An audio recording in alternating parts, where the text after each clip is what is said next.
Radio 88.0 FM.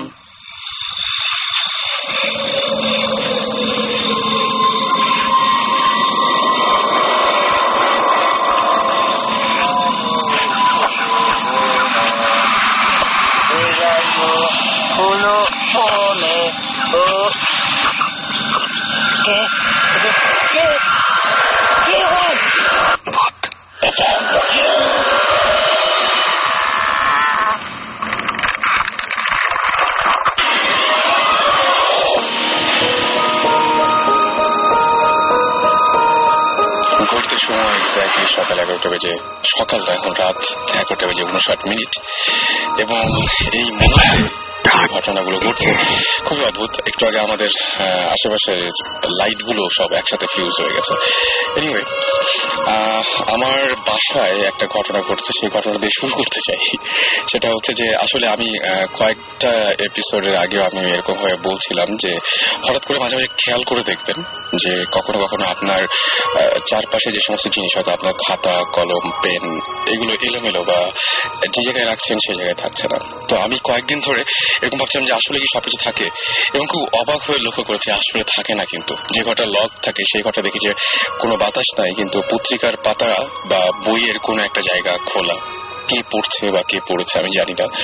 যেখানে যে বইটা রেখেছিলাম সেখানে সে বইটা নাই। আমি সবচাইতে বেশি নিশ্চিত হওয়ার জন্য মোবাইলের ড্রাফটে যে সেভ ড্রাফটে সেভ করে রেখেছিলাম ড্রাফট হিসেবে, সেখানে গিয়ে দেখলাম যে না, আসলে এই জিনিসটা এখানে ছিল কিন্তু পরবর্তীতে সেইখানে নাই। হয়তো আপনার সাথেও এরকম ঘটনা ঘটে, হয়তো আপনার যে জিনিসটা যেখানে রাখেন সেটা সেখানে থাকে হয়তো সরে যায়। আমার কাছে যেটা মনে হচ্ছে, হয়তো আমার বাসায় বা এরকম হতে পারে পড়ুয়া কেউ একজন আছে যিনি পত্রিকা পড়তে খুব ভালোবাসেন এবং রেগুলার পত্রিকা পড়েন বা বই পড়তে ভালোবাসেন। বই এবং খবরের কাগজ এই দুটো সবচেয়ে বেশি এদিক ওদিক হয়, এবং আমার যে ঘরটাতে এটা হয় সেটা সবসময় লক করা থাকে। যাই হোক, শুরু করবো ভূত এফএম। আজকে আমাদের গেস্ট তো রয়েছেনই, আর সেই সাথে রয়েছেন বৌথ স্টিমে আজকে সবাই রয়েছেন। আমাদের সুমন ভাই তো রয়েছেনই, এবং সেই সাথে আজকে শাকিব ভাই ফিরে এসছেন, জিবরান ভাই আছেন, এবং আমাদের শুরুতেই গেস্ট দিয়ে শুরু করি না সুমন ভাই? ওকে, তো আমাদের সঙ্গে আছেন, আমরা একটু পরিচয়টা জানি না। হ্যালো এভরিওয়ান, আমার নাম তৌফিক, আর আমার সাথে আছেন আমার ওয়াইফ দোলা।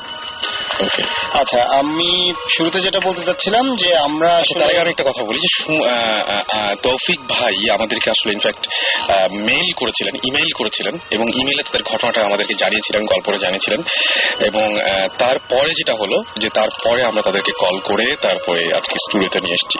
আমাদের আরো দুজন গেস্ট আছে, তাদের কথা আমরা একটু পরে শুনবো, যারা একটু শেয়ার করবেন। সরি, না, ইটস অলরাইট। তো যেটা বলছিলাম, আমি এবং আমার ওয়াইফ দুজনই রেগুলারলি অলমোস্ট ভূত এফএমটা শুনি, এন্ড আমরা বেশ পছন্দই করি আর কি। তো আমরা আসলে যেটা হয়েছে, আমাদের একটা পার্সোনাল এক্সপিরিয়েন্স আছে, যেটা আমার ওয়াইফ আসলে ইন্টারেস্টেড হয়ে শেয়ার করলেন ভূত এফএম এর সাথে, এবং ওনারা আমাদেরকে ডাকলেন। তো ব্যাপারটা এরকম, আজকে থেকে 5-6 মাস আগের কথা। আমরা তখন গুলশানে থাকি। তো একদিন, ইট ওয়াজ আ ফ্রাইডে আমার যতটুকু মনে পড়ে। তো শুক্রবার দিন আমরা গিয়েছিলাম উত্তরায় 3 নম্বর সেক্টরে আমার বোনের বাসায়। তো ওখান থেকে আমরা একটা ফ্যামিলি প্রোগ্রাম ছিল, ওটা শেষ করে আমরা ফিরছি। তো আমি গাড়ি চালাচ্ছিলাম, রাত তখন 10:15। আচ্ছা, তো জায়গাটা যেটা, সেটা হচ্ছে যে আমরা আসলে উত্তরা থেকে গুলশান ফিরছি। তো আমার ওয়াইফ বলছিলেন যে এক কাজ করো, আমরা বিশ্ব রোড দিয়ে চলে যাই। তো আমি বললাম যে না, এক কাজ করি, চলো আমরা দেখি বনানীতে কোনো কফি শপ খোলা পাওয়া যায় কিনা, একটু কফি টফি খেয়ে তারপরে না হয় গেলাম। তো বলছে আচ্ছা ঠিক আছে চলো। গাড়িতে হালকা রবীন্দ্র সঙ্গীত বাজছে, আমরা দুজন গল্প করছি, যাচ্ছি। ওই দিন কোন একটা কারণে রাস্তায় ট্রাফিক কম ছিল, আর রাত্র একটু হয়ে গেছে 10টার মতো। তো আমরা যাচ্ছি, যেতে যেতে বিশ্ব রোডটা যে মাথাটা আসলে উত্তরা রাস্তাটা গিয়ে কানেক্ট করেছে, তারপরেই হচ্ছে আসলে একটা একটুখানি অন্ধকার মতো জায়গা। তার একটুখানি সামনে গেলেই হচ্ছে আসলে বাড়িধারা ডিওএইচএস এর ঢোকার একটা রাস্তা আছে। তো মজার ব্যাপারটা হচ্ছে রাসেল ভাই, তখন আমরা ওই জায়গাটা পার হলাম। পার হয়ে যখন আমরা যাচ্ছি বাড়িধারা ডিওএইচএস এর ঢোকার রাস্তাটা ঠিক আগ মুহূর্তে একটা বেশ অন্ধকারের মধ্যে আমার ওয়াইফ হঠাৎ করে ডান দিকে আমাকে তাকিয়ে বলছে, আমার নিক হচ্ছে বাবু, বলছে বাবু তোমার পাশে একটা গরু। আচ্ছা, আমি বললাম কি বলছো, বলে আমি ডান দিকে তাকিয়ে দেখি একটা সাদা গরু, বেশ উঁচু শিং, আমি মনে হয় অনেকেই দেখেছি আমরা, ওকে, ইন্ডিয়ান গরু যেরকম হয় কোরবানিদের সময় আমরা দেখি, বেশ উঁচু সাদা বোল্ডার টাইপের আর কি। হ্যাঁ, বেশ বোল্ডার টাইপের একটা গরু, এবং তার শিং দেখা যাচ্ছে, এবং আমি দেখলাম যে গরুটা আমার পাশে। সো ওই মুহূর্তে আমার মাথায় যেটা কাজ করলো যে আই নিড টু স্টপ। আমি অলমোস্ট ব্রেকের উপর দাঁড়িয়ে গেলাম, ইমিডিয়েটলি দ্য কার স্টপড, গাড়ি থেমে গেল। গাড়িটা থামার সাথে সাথেই দাম করে একটা বাড়ি লাগলো। আমি ফিল করলাম যে আমার গাড়ির সামনের ডান দিকের ফেন্ডারে একটা বাড়ি, কিছু একটা বাড়ি খেলো। তো যেহেতু একটা গরু দেখেছি, ওই মুহূর্তে আমার খালি মনে হচ্ছে যে আমি কোনো অ্যাক্সিডেন্টে পড়তে যাচ্ছি কিনা বা কি। যা হোক, গাড়িটা থেমে গেল, আমি ইগনিশনটা অফ করলাম, অফ করে আমি আমার ওয়াইফ বের হয়ে গেলেন তার বাম দিকের দরজা থেকে, আমি ডান দিকের দরজা থেকে বের হলাম। বের হয়ে আমরা প্রথমে যেটা দেখলাম সেটা হচ্ছে, যেটা হয় যে গাড়ির কোনো ক্ষতি হলো কিনা। তো আমি দেখলাম যে ফেন্ডারটার একটা বেশ বড় অংশ একটা ডেন্ট হয়েছে। ওকে, তো আমি তখন ভাবলাম ঠিক আছে, অল্পের উপর দিয়ে গেছে, বাট গরুটা কোথায়? এর মধ্যে গাড়িটা যেহেতু খুব হার্ড ব্রেক করেছিলাম আমি, রাস্তা স্কিড করেছে, আশেপাশে অনেক লোকজন, অনেক বলবো না, কিছু লোকজন ছিল 5-7 জন, যারা পাশে বসে চাটা খাচ্ছিল। তারা এগিয়ে এলো, এগিয়ে এসে বললো যে কি ব্যাপার কি ব্যাপার, কি হলো? আমি বললাম যে কি হলো সেটা পরে বলছি, আগে দেখেন একটা গরু ছিল এখানে বড় সড়, সে গরুটা কোথায়? তো বলছে গরু, আপনি রাত 10টার সময় এখানে গরু কোথায় পেলেন? সো ওদের এক্সপ্রেশন দেখে মনে হচ্ছিল যে লাইক আমি কিছু ইনটক্সিকেটেড কিনা, বা আমি এরকম আমি মানে আমার নর্মাল স্টেট অফ মাইন্ডে আছি কিনা। তো আমি বললাম যে না ভাই, আমি অনেস্টলি আপনাকে বলি, সবাইকে বলছিলাম যে, আমার ওয়াইফও বলছিল যে হ্যাঁ ভাই, আমি দেখেছি একটা গরু, একটা লম্বা সিংহলা সাদা একটা গরু, এবং এই গরুটা জাস্ট এইমাত্র আমরা দেখলাম, গরুটা আমাদের ফেন্ডারের সাথে বাড়ি খেলো, বাড়ি খাওয়ার পরপরই তো আমরা দাঁড়ালাম, এবং আপনারা দেখেন এই যে এখানে ডেন্ট হয়েছে। লোকজন বলে যে না দেখেন, আমরা এখানে বসে আছি অনেকক্ষণ, এখানে কোনো গরু টরু নেই। আমি বললাম যে না, লেট মি চেক। আমি মোটামুটি আশেপাশে যতটুকু জায়গা দেখা যায়, ডানে বামে সামনে পেছনে সব দিকে দেখলাম, বাট এমন কোনো গলিও ছিল না যে যেখানে চলে যাবে গরুটা। তো মানে ওই রাস্তাটা আসলে বেশ চওড়া রাস্তা, এবং আশেপাশে তেমন কিছু নেই। তো আমরা ওখানে অ্যানাদার 15 মিনিট আমরা খুঁজলাম, গরুর কোনো চিহ্নই নেই, এবং কমন সেন্সও বলছে ওখানে আসলে গরু থাকার। কিন্তু আপনার গাড়ির যে ক্ষতিটা, সেই ক্ষতিটা হয়েছিল এবং সেটা আপনি দেখতে পাচ্ছিলেন? অবভিয়াস, আমি দেখতে পাচ্ছি যে আমার ডান দিকের ফেন্ডারটা মানে ট্যাপ খেয়ে, যেটা আমরা বলি। রাস্তায় তো অন্য কিছুর সাথে বাড়ি খাওয়ারও কোনো সম্ভাবনা নেই? না, অন্য কিছুর সাথে বাড়ি খাওয়ার সম্ভাবনা নেই। কারণ হচ্ছে যে, এক হচ্ছে ওখানে কোনো রিক্সা ছিল না, 2 নম্বর হচ্ছে যে আমি যদি কোনো গাড়ির সাথে বাড়ি খেতাম তাহলে আমার ড্যামেজটা আরো ডেফিনেটলি অনেক বেশি হতো, বিকজ আমি মোটামুটি 40-50 চালাচ্ছিলাম। এবং তার চেয়ে বড় কথা যে বোথ অফ আস, আমরা দুজনে কিন্তু একটা বড় সিংহলা সাদা গরু দেখেছি। সেটাই আমার কাছে কথাটা হচ্ছে এটা, যে একসাথে দুজন একই জিনিস দেখেছেন, সো এটা ভুল হওয়ার চান্স খুব কম। এবং এটা রেফারেন্সে আমি আরো দুটো কথা বলতে চাই, সেটা হচ্ছে আমার খুবই ঘনিষ্ঠ 2 জন কলিগ, তারা এই মুহূর্তে একজন কাতারে আছেন আর একজন আমেরিকা আছেন। তো আমার প্রথম একজন কলিগ আমাকে একদিন বলেছিলেন যে ওই অংশটুকুতে, যেখান দিয়ে উনি চাচ্ছিলেন, একদিন উনি ফিরছেন এরকম উত্তরা থেকে, ওনাদের আবার একটা অভ্যাস ছিল, ওনারা উত্তরার দিকে ওখানে একটা রেস্টুরেন্ট আছে, ওখানে খুব ভালো চা পাওয়া যায়, ওখানে চাটা খেয়ে ফিরছিলেন রাতের বেলা। তো উনি গাড়ি চালাচ্ছেন, ওনার ফ্রেন্ড পাশে বসা। ওনার ফ্রেন্ড হঠাৎ করে, যেটা হয় গাড়ি চালাতে গেলে বা পাশে বসে থাকলে অনেক সময় রিয়ার ভিউ মিররে চোখ যায় যে কি দেখা যাচ্ছে। উনি তখন বললেন যে এই পিছনেটা কি? বলতে বলতেই আমার যে কলিগের কথা বলছি, উনিও তাকালেন রিয়ার ভিউ মিররে, এবং উনি সাথে সাথে কোনো কিছু না বুঝে গাড়িতে ব্রেক করে ফেললেন। আচ্ছা, তো দুজনের দিকে হতবাক হয়ে তাকিয়ে আছে যে কি দেখলাম। ওনারা যেটা পরে আমাকে বললেন, যে উনি আমাকে যেটা বললেন, যে আমি দেখেছি যে গাড়ির পেছনে, ঠিক গাড়ির পেছনে দাঁড়িয়ে আছে অসম্ভব লম্বা একটা কিছু, সাদা কাপড় জড়ানো, এবং আমার মনে হলো যে তার আমি চোখ দেখতে পাচ্ছিলাম না, বাট আমার মনে হচ্ছিল যে রিয়ার ভিউ মিররে সে আমার চোখের দিকে তাকিয়ে আছে, আমার মনে হচ্ছিল ওখানে তাকিয়ে। এবং ওই মুহূর্তে আমার মনে হলো যে আমি কি দেখলাম, এটা আমার বন্ধু এবং আমি দুজনেই আমরা কিছু বলতে পারছি না। তখন আমি বললাম যে চলো চলে যাই। জাস্ট সিমিলার একটা ঘটনা ঘটলো আমার আরেকটা কলিগ কাম ফ্রেন্ড। আমি একটা কথা বলবো, যারা আপনাদেরও যে সমস্ত অনুভূতি বা এই ধরনের ঘটনা যারা শেয়ার করতে চান, তারা শাউট লিখে, SHOUT শাউট লিখে স্পেস দিয়ে আপনার নাম লিখে স্পেস দিয়ে আপনার মেসেজটা লিখে পাঠিয়ে দিবেন 9840 নাম্বারে। আর যারা বড় ধরনের কোনো ঘটনা শেয়ার করতে চান, তারা ভূত FM @radiofurti.fm এ পাঠিয়ে দিবেন। ভূত FM বানানটা আমি একটু বলি, স্পেলিংটা হচ্ছে BHOOTFM @radiofurti RADIOFOORTI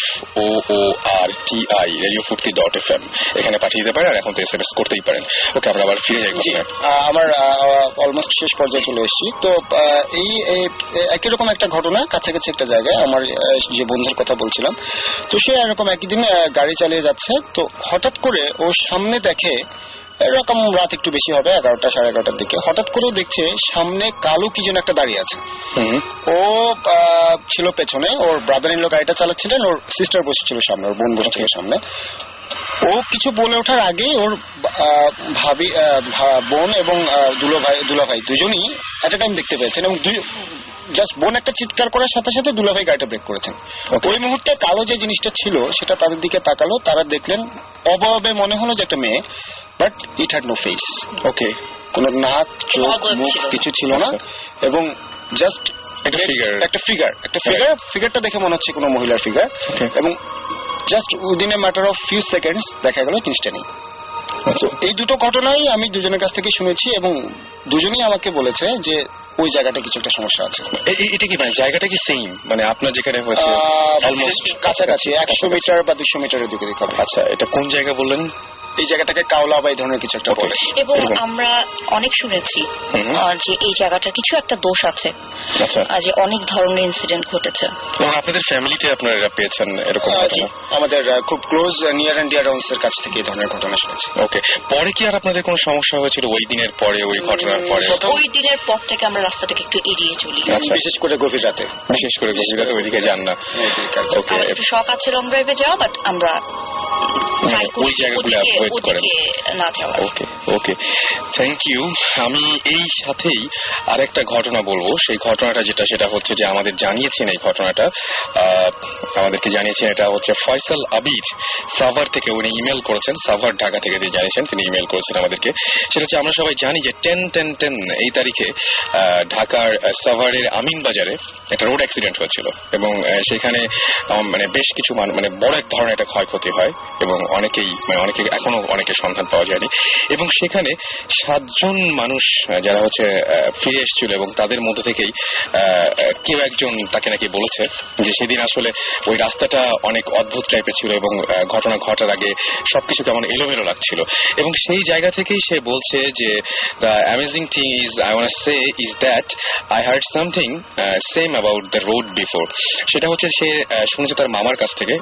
কোন একদিন তার মামা তাদের বাসায় বেড়াতে এসেছিল, এবং তিনি বেড়াতে আসার সময় তিনি যখন আসছেন তখন তিনি অনার্সে পড়তেন, এবং উনি বললেন যে আচ্ছা উনি নাকি ফেরার পথে সেই একই রাস্তায় তিনি গিয়েছিলেন, এবং সেই রাস্তায় তিনি হঠাৎ করে দেখলেন, আমার যেটুকু মনে পড়ে যে গল্পটার মধ্যে এরকম ছিল, ঘটনাটার মধ্যে, যে তিনি দেখলেন যে রাস্তাতে যেতে যেতে হঠাৎ করে গাড়ি থামালেন, কারণ একজন কেউ হাত উঁচিয়ে তাকে ডাকছে এবং বলছে যে প্লিজ, মানে তার হেল্প দরকার বা তার দরকার তাকে থামিয়ে তার সাথে কথা বলার।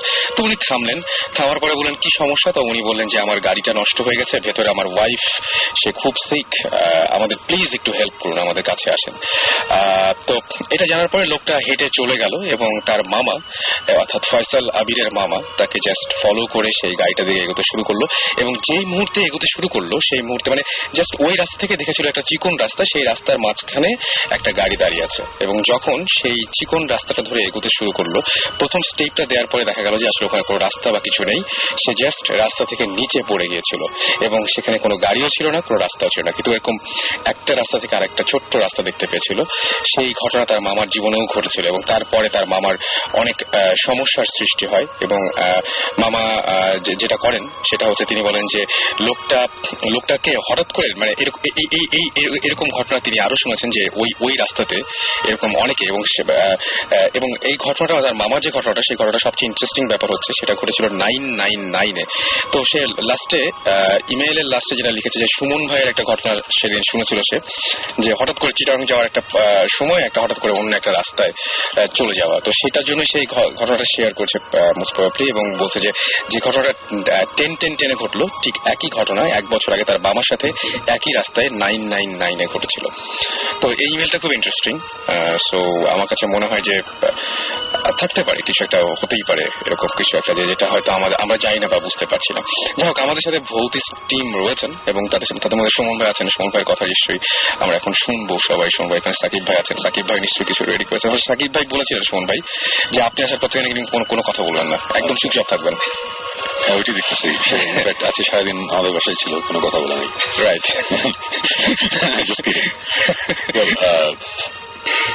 গল্পটা খুবই ইন্টারেস্টিং, যেটা শুনলাম একটু আগে। সো আমি কিছু অ্যাড করি। এই রাস্তা নিয়ে অনেক গল্প আছে, এর আগেও শুনেছি, 20 বছর আগের গল্প আছে। প্রবলেমটা মানে এই রাস্তাটার কোথা থেকে কত জায়গার মধ্যে, আমি জাস্ট প্যারামিটারটা বলি, এটা হচ্ছে গলফ হাইটস আছে না, গলফ হাইটস থেকে এটা ওই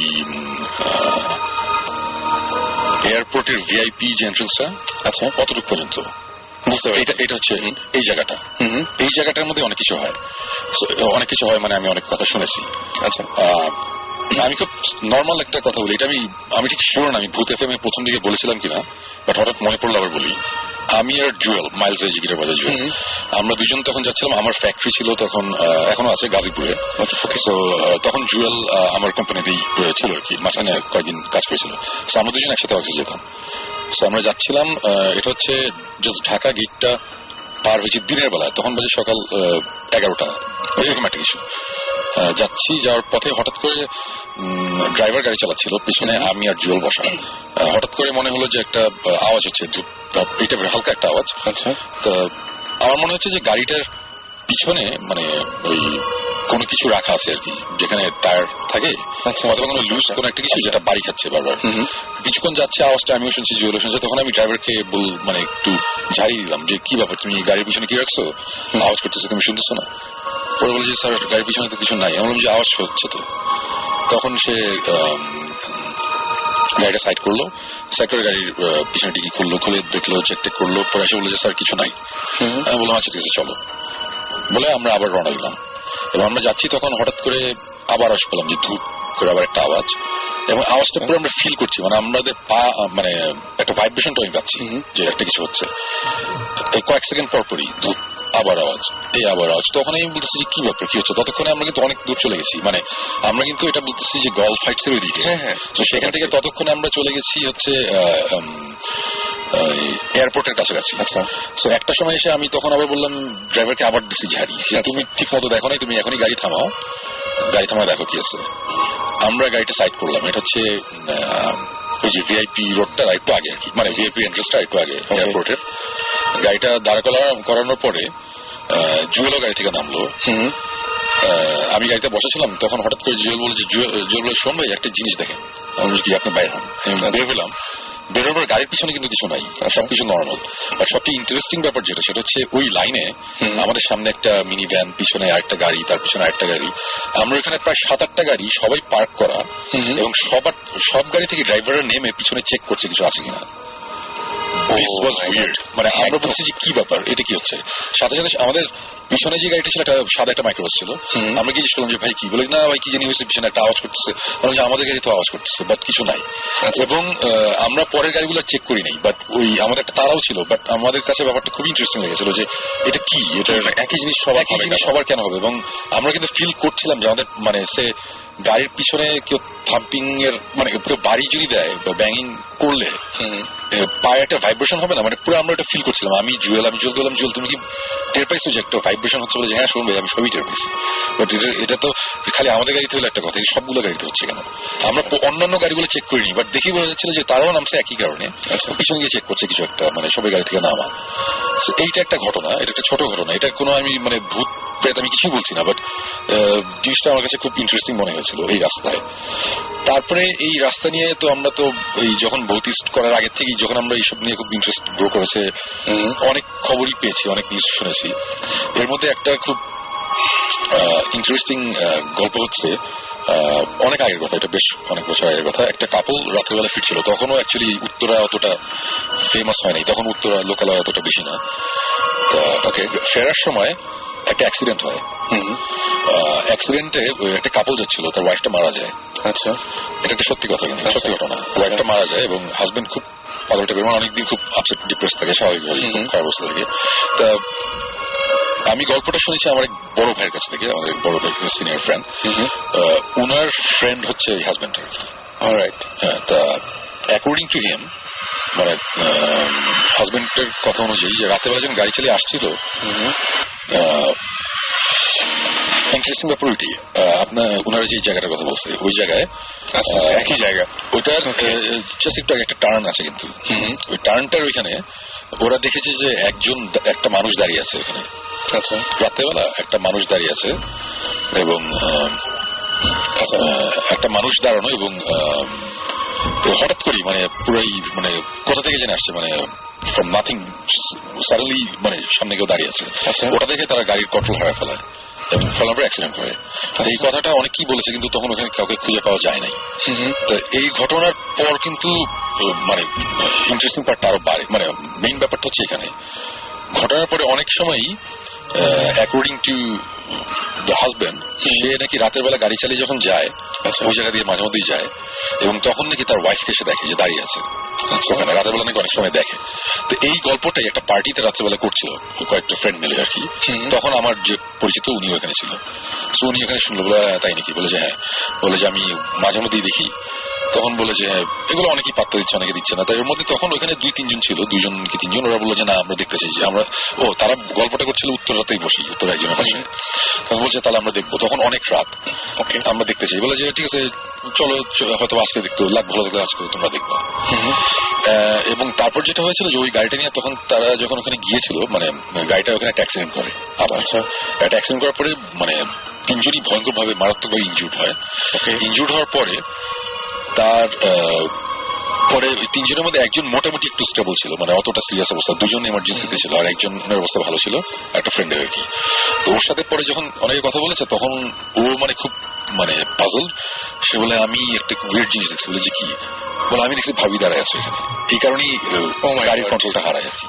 আচ্ছা, তো এই ধরনের গল্প আমি অনেক শুনেছি, মানে এই জায়গাটা নিয়ে স্পেসিফিক এই জায়গাটা নিয়ে আমরা কিছু ঘাটাঘাটি করার পর অনেকে বলে, আমি কিন্তু শিওর না, এটা আমার শোনা কথা, যে ওখানে ওখানে একটা মাজার টাইপের কিছু একটা ছিল।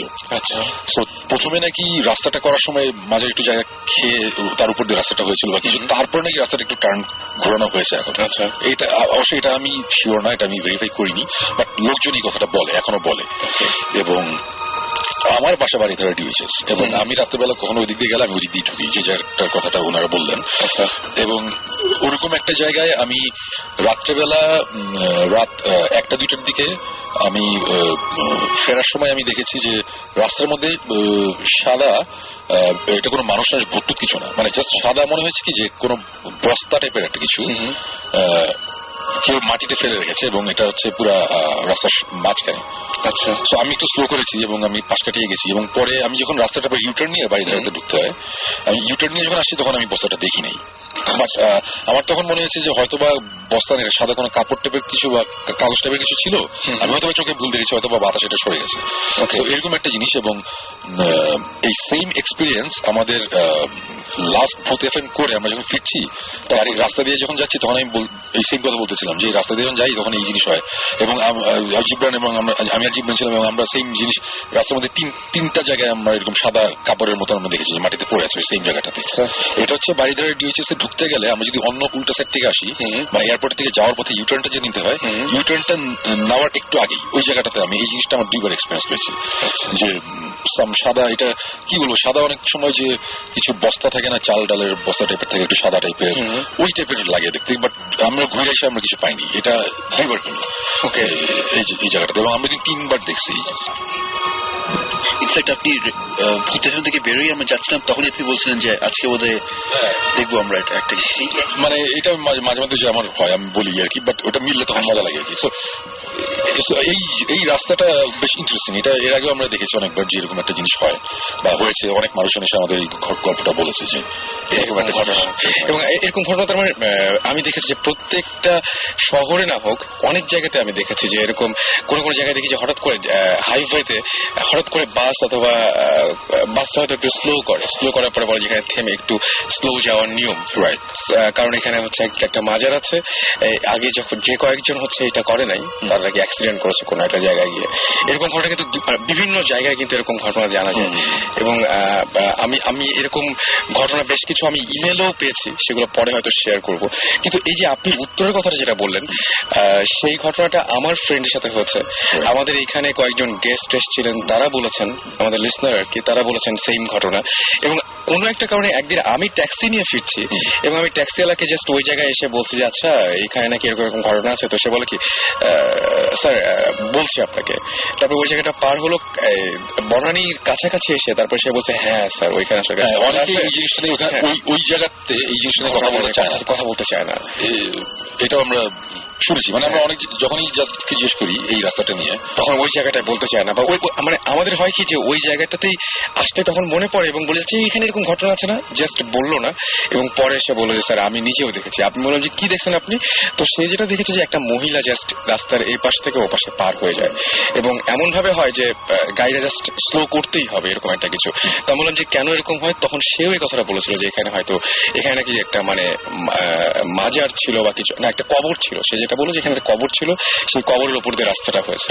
এই গল্পটাই আমি শুনেছি, অনেকেই আমাকে বলেছে এই জিনিসটার জন্য। যাই হোক একই টাইপের ঘটনা অনেক সময় অনেক জায়গায় ঘটে। আপনাদের সাথে তো আমার মনে হয় যে ঘটনাগুলো ঘটেছে সেই ঘটনাগুলো আপনি দেখতেই পেলেন, মানে শুনতেই পেলেন আর কি, যে একই ঘটনা ওই জায়গায় অনেকের সাথে ঘটেছে। আচ্ছা হ্যাঁ এক্স্যাক্টলি সুমন ভাই যেটা বললেন আমি একমত। আমিও শুনেছি যে ওখানে একটা মাজার ছিল বা কবর ছিল, এই জন্যই নাকি এই ধরনের ঘটনা ঘটে বা ইনসিডেন্ট ঘটে। ওকে, আমি জানি না কথাটা কতটুকু সত্যি, বাট আমি এটা শুনেছি। অলরাইট, আমরা একটা ব্রেকে যাই না? আমরা একটা ব্রেকে যাই আর এর মাঝখানে আমরা বলে দিই যে আমাদেরকে SMS করেছেন জেমস, SMS করেছেন আমাদেরকে রীতা, SMS করেছেন কাউসার, জুমন, দেলোয়ার, নাহিদ, এছাড়াও জিসান, তারপরে হচ্ছে স্কেপটিক, এছাড়াও SMS করেছেন থান্ডার বয়, SMS করেছেন নাফিজ, ঘোস্ট বুস্টার, SMS করেছেন জাকির সহ আরো অনেকে। আমি তৌফিক ভাইদেরকে ধন্যবাদ জানাচ্ছি আমাদেরকে কষ্ট করে যে সময় দিয়েছেন দুজনকেই। সো আমার মনে হয় যে অনেক ধন্যবাদ আপনাদেরকে, কষ্ট করে এত রাত্রে এসেছেন আমাদের সাথে জয়েন করেছেন।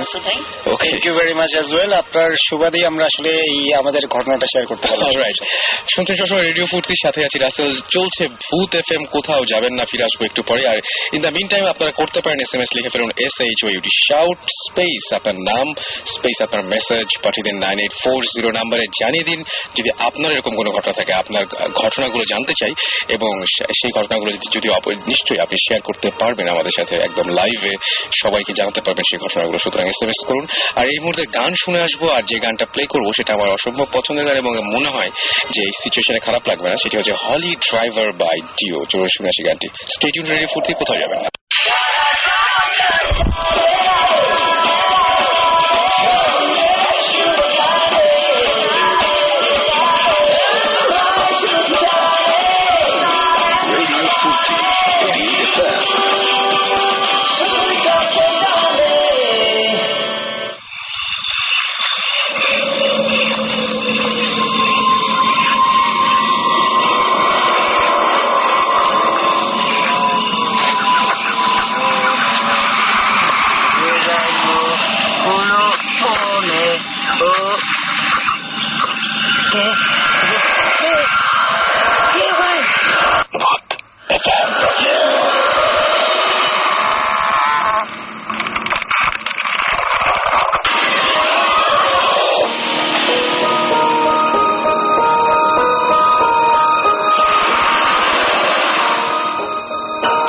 শুনছেন সবসময় রেডিও ফুর্তি আর চলছে ভূত FM। ঘড়িতে সময় কি দরকার, সময় জেনে কি হবে। চলছে ভূত FM, সেটা সবচেয়ে বড় কথা। এবং সাথে আছি রাসেল, আর আমাদের সাথে রয়েছেন ভৌতি স্ট্রিম এবং আমাদের আরো দুজন নতুন গেস্ট এবং লিসনার যারা আমাদের গত সপ্তাহে আমাদের শো শোনার পরে আমাদেরকে ইমেইলে অনেক বড় একটা গল্প পাঠিয়েছিলেন। তার আগে যে বলে দেয়, যারা আমাদের SMS করছেন তারা শাউট লিখে স্পেস দিয়ে আপনার নাম লিখে স্পেস দিয়ে আপনার মেসেজ লিখে পাঠিয়ে দিন 9840 নাম্বারে। আর যারা আমাদের ইমেইল করতে চান তারা লিখবেন ভূত FM BHOOTFM ভূত FM @radiofurti.fm RADIOFOORTI.fm। আর এর মধ্যে আমি দেখতে পাচ্ছি আমাদের SMS করেছেন অলরেডি অনিতা, এবং তিনি বলেছেন যে তার বাসার 4th ফ্লোর থেকে, সেখানে মানে 4th ফ্লোরে তারা থাকেন এবং 5th ফ্লোরে কেউ থাকে না, বাট মাঝে মাঝে মাঝরাতে তারা বিভিন্ন ধরনের সাউন্ড পান, একটা মশলা পেশার মতো এরকম শব্দ পান, কিন্তু ওখানে কেউ থাকে না। অলরাইট, লুনা আমাদের SMS করে বলেছেন যে ভূত FM শোনার পরে তার ভয়ঙ্কর রকমের ভয় লাগে, তারপরও তিনি ফ্রাইডের জন্য ওয়েট করেন যে কখন ভৌত এফএম শুনবেন। থ্যাঙ্কস জানিয়েছেন আমাদেরকে এবং মোস্ট ওয়েলকাম। এবং আমাদের এবং ভৌত টিমের অনেক অনেক প্ল্যান আছে আপনাদের সবাইকে নিয়েই। সো আমার মনে হয় যে জাস্ট আপনাদের যেটা করতে হবে সেটা স্টে টিউন টু রেডিও ফুর্তি, দেখা যাক কি হয়। আর এছাড়া আমাদের SMS করেছেন জেমস, SMS করেছেন হাফিজ, SMS করেছেন আমাদেরকে নাহিদ, কাকলি, আলিফ, নাইম, আমাদেরকে SMS করেছেন মুন্না 46, ফারহান, সুমি আমাদের SMS করেছেন, বাশার SMS করেছেন, এছাড়াও আফনান, নাজিম সহ আরো অনেকে। আমি একে একে সব SMS গুলো পড়ার চেষ্টা করছি। যার আরো একবার বলে দিই, শাউট লিখে স্পেস দিয়ে আপনার নাম লিখে স্পেস দিয়ে আপনার মেসেজ লিখে পাঠিয়ে দিবেন 9840 নাম্বারে, চলে আসবে আমাদের কাছে। আর আমাদের যে গেস্ট এখন যিনি আছেন তার সঙ্গে আমরা পরিচিত হব। নামটা একটু শুনি। তার আগে আমি একটা কথা বলছি, হচ্ছে যে এর আগে যে গেস্ট ছিলেন উনি তো দেখেছিলেন একটা গরু, তারপর সুমন ভাই বললেন যে উনি দেখেছেন চালের বস্তা। তো ওটা শোনার পর আমাকে বিরিয়ানি খেতে ইচ্ছে করছে। ওকে, একটা হয়নি, বিরিয়ানি কি আছে নাকি? বিরিয়ানি টাইপের কিছু না, মানে ছিল, ইনফ্যাক্ট খেয়ে ফেলেছে মাসুম, এটা হচ্ছে মুশকিল। কিছু করার নাই, এটা মাসুমের দোষ। আচ্ছা, আমরা গল্পে যাই, মানে ঘটনায় যাই। নামটা? আমি ইমরান, আমি খালিদ, আমার কাজিন, দুজনে প্রাইভেট ভার্সিটিতে ফার্মেসিতে পড়তেছি। ঘটনাটা গত বছরের। ওকে, অক্টোবরের 9 তারিখ পরীক্ষা হয়েছে, সবাই জানেন। তো পরীক্ষার পরে স্বাভাবিক কি পরীক্ষা হচ্ছে? এটা মেডিকেল পরীক্ষা হয়েছে, মানে মেডিকেল অ্যাডমিশন টেস্ট। অলরাইট। তো পরীক্ষার পরের দিন, 2 দিন পরে রেজাল্ট হয়। স্বাভাবিকভাবে অনেক টেন্স, কি হবে না হবে। তো বাসায় বললাম যে না, বাসায় থাকলে অবস্থা খারাপ, আমাদের মানে বাইরে থেকে আসতে হবে, ঘুরতে হবে। ওকে। তো আমাদের হাউসকিপার উনি একটা ভালো বুদ্ধি দিলেন যে ওনাদের বাড়ি সিরাজগঞ্জ, ওখানে দেখার মতো অনেক কিছু আছে যাওয়ার জন্য। তো বাসায় অনেক চিল্লা করে রাজি হলাম যে হ্যাঁ যাবো আমরা। তো আমরা গিয়ে ঘুরে আসছি, প্রথমবার দেখে আসছি, দেখার মতো অনেক কিছু আছে। তো পরে আমরা যখন ঢাকায় চলে আসছি তখন একদিন সিদ্ধান্ত নিলাম যে চলো এবারে কি ভালো করে দেখে আসবো। তো ডিসেম্বরের দিকে আমরা আবার যাই। সিরাজগঞ্জ থানাটার নাম হচ্ছে তারাস। ওখানে আমরা যখন নামি, ইচ্ছে করে বিকাল করে গেছি, তখন রাত 9টা বাজে। তো তারাস থানা থেকে বারোহাঁসটা হচ্ছে গ্রাম। আচ্ছা, এটা চলন বিলের একদম মাঝখানে এবং যাওয়ার জন্য একটা রাস্তা। ওকে। ওখানে কোনো রিক্সা নেই, জাস্ট ভ্যান চলে। ওকে। তো আমরা যখন গেছি তখন 2টো ভ্যান আছে, কেউ যাবে না। আচ্ছা। তো জিজ্ঞেস করলাম যাবে না কেন, তো বললে যে ওই রাস্তায় মানে রাতের বেলা যাওয়া কেউ যায় না, কোনো ভ্যান চালকে যাবে না। তো অনেক কষ্টে রাজি করালাম, তবে ওনার শর্ত হচ্ছে যে ওনার সাথে একটা খালি ভ্যান চালক নিয়ে যেতে হবে। খালি ভ্যান চালক? কেন? উনি যাবেন, সাথে আরেকটা খালি ভ্যান চালক নিয়ে যেতে হবে। তো আমরা সবাই জিজ্ঞেস করলাম যে একা একা কেন যেতে যাচ্ছে না, আমরা তো আছি মাত্র 3 জন, আমি, আমার কাজিন খালিদ আর আমার একটা ফ্রেন্ড ছিল ইমশাদ। তো উনি যেটা বললেন যে আমার তো ফিরতে হবে একা। আচ্ছা। তো এখানে নাকি প্রায় বিভিন্ন ধরনের ঘটনা হয়, যেহেতু পুরো চলন বিলের মাঝখানে, তো ওনার এই পুরো 10 কিলোমিটার রাস্তা একা উনি আসতে পারবেন না। আচ্ছা। তো আমাদের তো আর কিছু করা ছিল না, রাজি হলাম যে ঠিক আছে চলেন। তো বারোহাঁস পৌঁছাইছি আমরা তখন রাত 11টা বাজে। ওখানে হয়েছে ছোট ছোট মানে ছনের ঘর আছে, 50 টাকা করে রাতে ভাড়া দেওয়া হয়। আচ্ছা। ওটা মানে ঘরগুলা করা হয়েছে কারণ হচ্ছে ওখানে 2টো মন্দির আছে, 3টে ছিল, একটা ভেঙে গেছে। আচ্ছা। 2টো মন্দির আছে এবং 2টো মন্দিরের উপরে বিশাল বড় বড় 2টো বট গাছ। ওকে। তো অনেকে আসে দেখার জন্য, যার কারণে ঘর করা আছে। তো আমরা ছিলাম ওখানে। তো রাতের বেলা আমাদের ঘুম আসতেছে না, স্বাভাবিক আমরা ঘুমাই একটু পরেই। আমি একটু আগে হলো, অনেক পরে ঘুমাই। তো বের হলাম আমরা যে দেখে আসি। ওখান থেকে হাঁটতে হাঁটতে আমাদের তো সব চিনা, আগের বার যেহেতু যাওয়া হয়েছে, তো পুকুর পাড়ে গিয়ে বসছি আমরা। ওখানে হচ্ছে মানে জায়গাটা বর্ণনাটা আমি দিই, 3টি মন্দির, একটা ভেঙে গেছে, 2টো মন্দির আছে, 2টো মন্দিরের উপরে হচ্ছে 2টো বট গাছ। আর সামনে কতটুকু ফাঁকা জায়গা, এর সামনে 4 কোণে একটা পুকুর। আচ্ছা। তো ওই পুকুরে আমরা বসছি। তো বসার পরে বসে রয়েছি, মানে ওখানে আমার যে ফ্রেন্ড গেছিল যে ইমশাদ, ও বলতেছে ভাই প্রচন্ড মাথা ব্যথা, আমি বসতে পারবো না, চলেন আমরা চলে যাই। আচ্ছা। তাই বললাম তোমার হঠাৎ করে মাথা ব্যথা কেন? তো বলতেছে বুঝতে পারতেছি না। ও চলে আসছে। আচ্ছা। চলে আসছে, আমরা সবাই চলে আসছি এখানে। তো আর জানি, আর তখন কিন্তু ঠান্ডা ছিল, ঠান্ডা ছিল। তো ও মাথা ব্যথা ভালো হয়নি, চলে আসছে, পরের দিন চলে আসছে। ইমশাদ চলে আসছে, মানে ওই রাতে আমরা যাইনি ওখানে, পরের দিন সকালবেলা ও চলে আসছে। ইমশাদ চলে আসছে, আমি আর ও রয়েছি 2 জন। পরদিন গোসল করবো। তো গোসল করার জন্য গ্রাম ভাবলাম যে পুকুরে নামবো। তো ও মোবাইল নিয়ে বসে রয়েছে, আমি নামছি গোসল করবো। তো দাবাদাবি করতেছি, ও ভিডিও করতেছে। তো ওখানে গ্রামের 2-3 জন লোক ছিল, ওনারা এসে খুব ধমকাচ্ছেন যে এটা নাকি ওনাদের পবিত্র পুকুর। আচ্ছা। অনেক আগে যখন গ্রামের লোকদের বিয়ে হতো তখন যাদের থালা বাসন নিয়ে এনে তো ওনারা গিয়ে পুকুরের কাছে চাইতো, পুকুরকে বিরানি দিলে পুকুর থেকে নাকি কাঁসার থালা বাসন এগুলো আসতো। আচ্ছা, মানে এটা হচ্ছে ওই এলাকার লোকজন সবাই, হ্যাঁ লোকজন সবাই জানে। আচ্ছা, আবার বিয়ের পরে ফেরত দিয়ে দিতে হতো, বাসন ফেরত দিয়ে দিতে হতো। আচ্ছা, তো আমাদেরকে উঠায় দিল যে হ্যাঁ উঠে যান, এখানে গোসল করা যাবে না। তো আমরা চলে আসছি। ওই দিন সন্ধ্যায় আমাদের এই ছিল যে প্রথমে তো দেখতে পেলাম যে ওই দিন থেকে পরদিন সকালে আমরা চলে আসবো। তো বসে আছি, দুপুরবেলা চলে আসলাম আমরা। সন্ধ্যাবেলা আবার গিয়ে ওখানে গিয়ে বসছি, সন্ধ্যা হয়েছে, মাগরিবের আজান দিচ্ছে, অন্ধকার হয়ে গেছে। আমি আরো বসে রয়েছি, ঠান্ডা ঠান্ডা খুব ভালো, মানে হালকা হালকা বাতাস আসতেছে, পুরো মানে ওই এলাকাটা ফাঁকা, চলনবিলের মাঝখানে ছোট্ট একটা গ্রাম। তো বেশ বাতাস। খানিকটা সময় গেছে, 7টা-8টা বাজে, তখন একজন লোক মানে ফেসে গলায় আসছেন, বসে বলতেছেন যে এখানে সন্ধ্যার পরে বসা যায় না। তো আমি বললাম যে আঙ্কেল কি সমস্যাটা কি?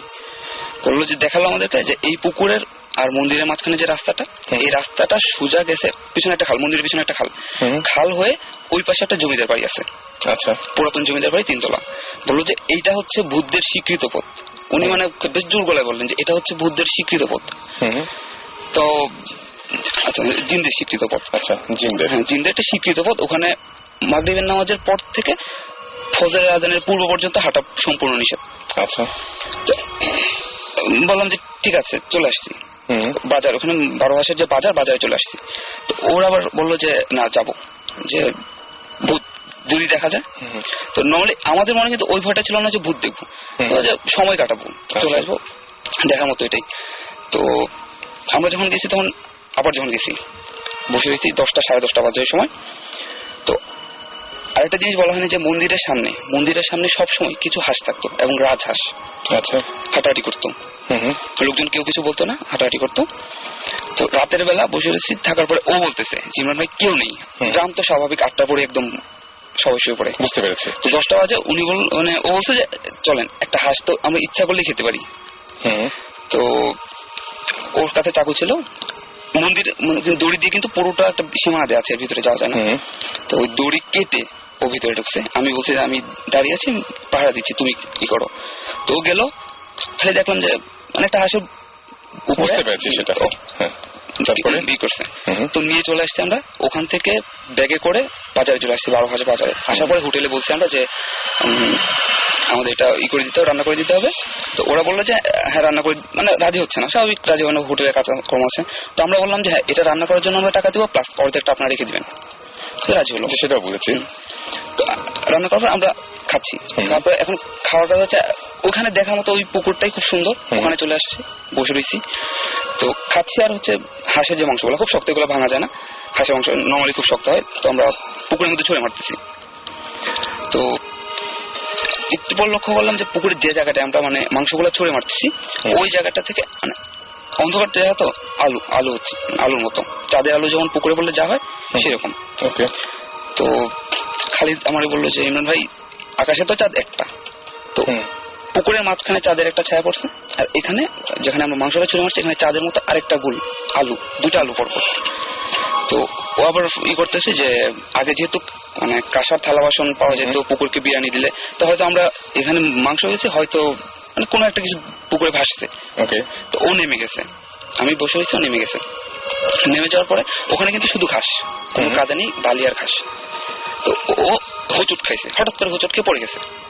পড়ে যাওয়ার পরে আমি যেটা দেখলাম যে পুরো স্ক্যার্ট হয়ে গেছে, যে আলুটা চলে আসছে, কিনারার দিকে চলে আসছে।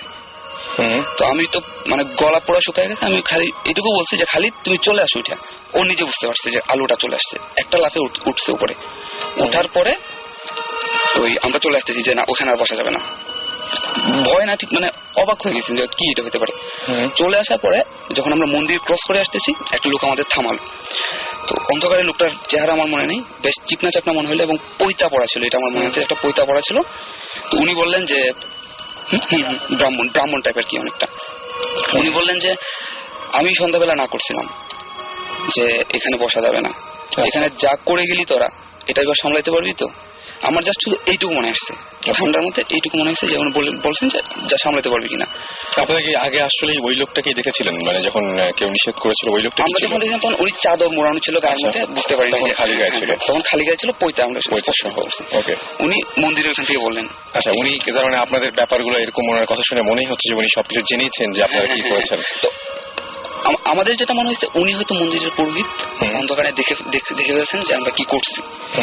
মানে উনি যে ওটা যে ভূত না কি না জিন, ওটা আমাদের মাথায় তখন আসে না। আমাদের কথা হচ্ছে উনি পুরোহিত হয়তো জেনে ফেলছেন, এখন হচ্ছে এই কারণেই বলতেছেন হ্যাঁ হাঁস খেয়ে ফেলছি, মন্দিরের হাঁস হয়তো খেয়ে ফেলছি, প্রবলেম হতে পারে। তো আমরা সোজা দৌড় চলে আসছি একদম পরদিন সকালবেলা ওই তারাস থেকে সোজা।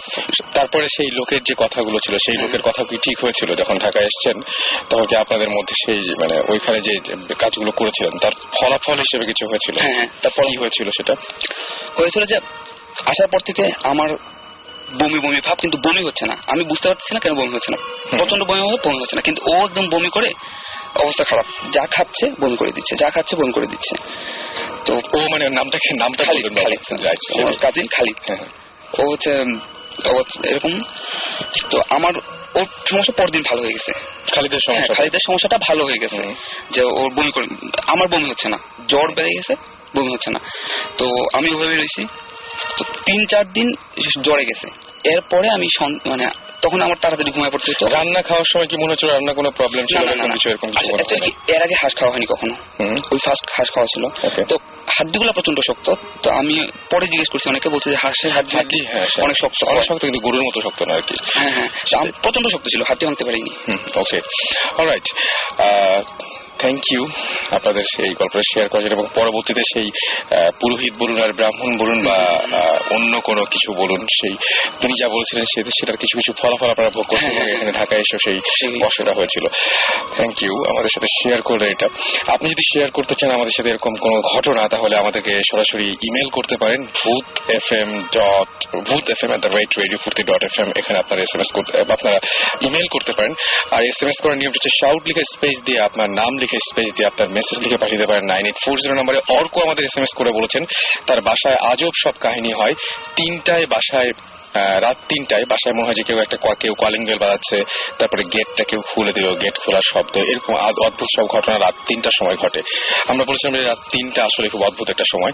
নীলু জি আমাদেরকে বলেছেন যে যখন ভূত এফএম সবাই আড্ডা শেষ করে বা এখানে যখন ভূত এফএম এই প্রোগ্রামটা শেষ করে যখন বাসায় ফেরে তখন কোনো সমস্যা হয় কিনা। এখানে ম্যাক্সিমাম মানুষই তো মানে যেমন আমি তো বাসায় ফিরি না, তো বলতে পারছি না। আর সবাই যারা আছেন, সাকিব ভাই আছে, সাকিব ভাই নিশ্চয়ই, সাকিব ভাই, সুমন ভাই এবং জীবন ভাই যে গতদিন একটা ঝামেলা হয়েছিল সেটা তো বললেনই। সাকিব ভাই আপনার তো মনে হয় হওয়ার কথা না, যদি আপনার কখনো হয় না? আমার ইউজুয়ালি হয় না ঝামেলা। আমি যে সোনাদের কিছু কোয়েশ্চেন করতে চাই, সেটা হচ্ছে যে এটা কবে হয়েছিল? এটা হয়েছে ডিসেম্বরে হয়েছে সিরাজগঞ্জের দিকে। হ্যাঁ, সিরাজগঞ্জ। তো ওইটা ওই এইসব ব্যাপারে কি পরে গিয়ে কারোর সাথে কথা বলেছে? হ্যাঁ, আমাদের এই সমস্যাটা ভালো হচ্ছিল না। আমার হঠাৎ করে প্রচন্ড রকমের গা ফুলে গেছে, ডাক্তার দেখানো হয়েছে। ডাক্তার দেখানোর পরে বলছে যে ব্লাডের মধ্যে অ্যালার্জির যে মাত্রাটা এটা প্রচন্ড বেড়ে গেছে, তো প্রচুর ওষুধ খাইতে হয়েছে এটা ভালো হওয়ার জন্য। তো আমরা যখন আবার ফেরত গিয়েছি, ওখানে ফেরত যাওয়ার পরে ওখানের জমিদার ছিলেন দুজন, যেটা জানতে পারলাম আর কি, যে দেলোয়ার চৌধুরী আর হচ্ছে ওনার ভাই ছিলেন দেদার চৌধুরী। ওনার নাতি এখন ওই এলাকাতে আছেন, নাম হচ্ছে পিতল চৌধুরী। তো ওনার কাছে সম্পূর্ণ ঘটনাটা আমরা শুনছি যে এখানে এরকম হয়তো জমিদার বাড়িটা আছে, জমিদারের সব সম্পত্তি মানে পরবর্তীতে নাকি জিন আর সাপ হয়ে গেছে। তো এরপরে এই মন্দিরটা নাকি, মন্দির কি হয়েছে কেমনে হয়েছে কেউ বলতে পারে না। আচ্ছা, আপনি এখানে একটা মজার কথা বলছিলেন, সেটা হচ্ছে যে এই মন্দিরটা আসলে মানে হিন্দুরা, হ্যাঁ, এই মন্দিরটা মানে দু ধর্মের লোকেরা ইউজ করে। হিন্দুরা বলে এটা মন্দির, ওনারা এসে মনসা পূজা করেন। আর মুসলমানরা বলেন যে এটা হচ্ছে মানে কি বলে মাজার। ওনারা এখানে মিলাদ হয়, প্রতি সপ্তাহে এখানে একটা মিলাদ হবেই। তো এটা মসজিদের মুয়াজ্জিন বলছিলেন যে মানে ওনারা নাকি স্বপ্নে দেখছিলেন যে এখানে নাকি একটা মাজার, এখানে একজন পীরের কবর। তারপর মানে দু দলেই এখানে আসে। আচ্ছা আচ্ছা, না। আচ্ছা, এখানে তারপরে কি হলো যখন ফিরে গেলেন? তারপরে এই ঘটনা যখন বলে তখন ওরা কি বললো? ওরা বললো যে ওই আগের যে এগুলা যে এই মন্দিরের এখানে কেউ যায় না, এখানে কারো যাওয়া নিষেধ, খালি হিন্দুরা যখন পূজা করতে চায় তখন পূজা করে, আর যখন মুসলমানরা আসে তখন মিলাদ পড়ায়। এখানে হাঁস থাকে, সবসময় হাঁস থাকে, এবং কেউই হাঁস মানে কিছু বলে না, হাঁসগুলো হাঁটাহাঁটি করে। তো ওই সবগুলো আমরা শুনছি ওই জমিদারের কাছ থেকে।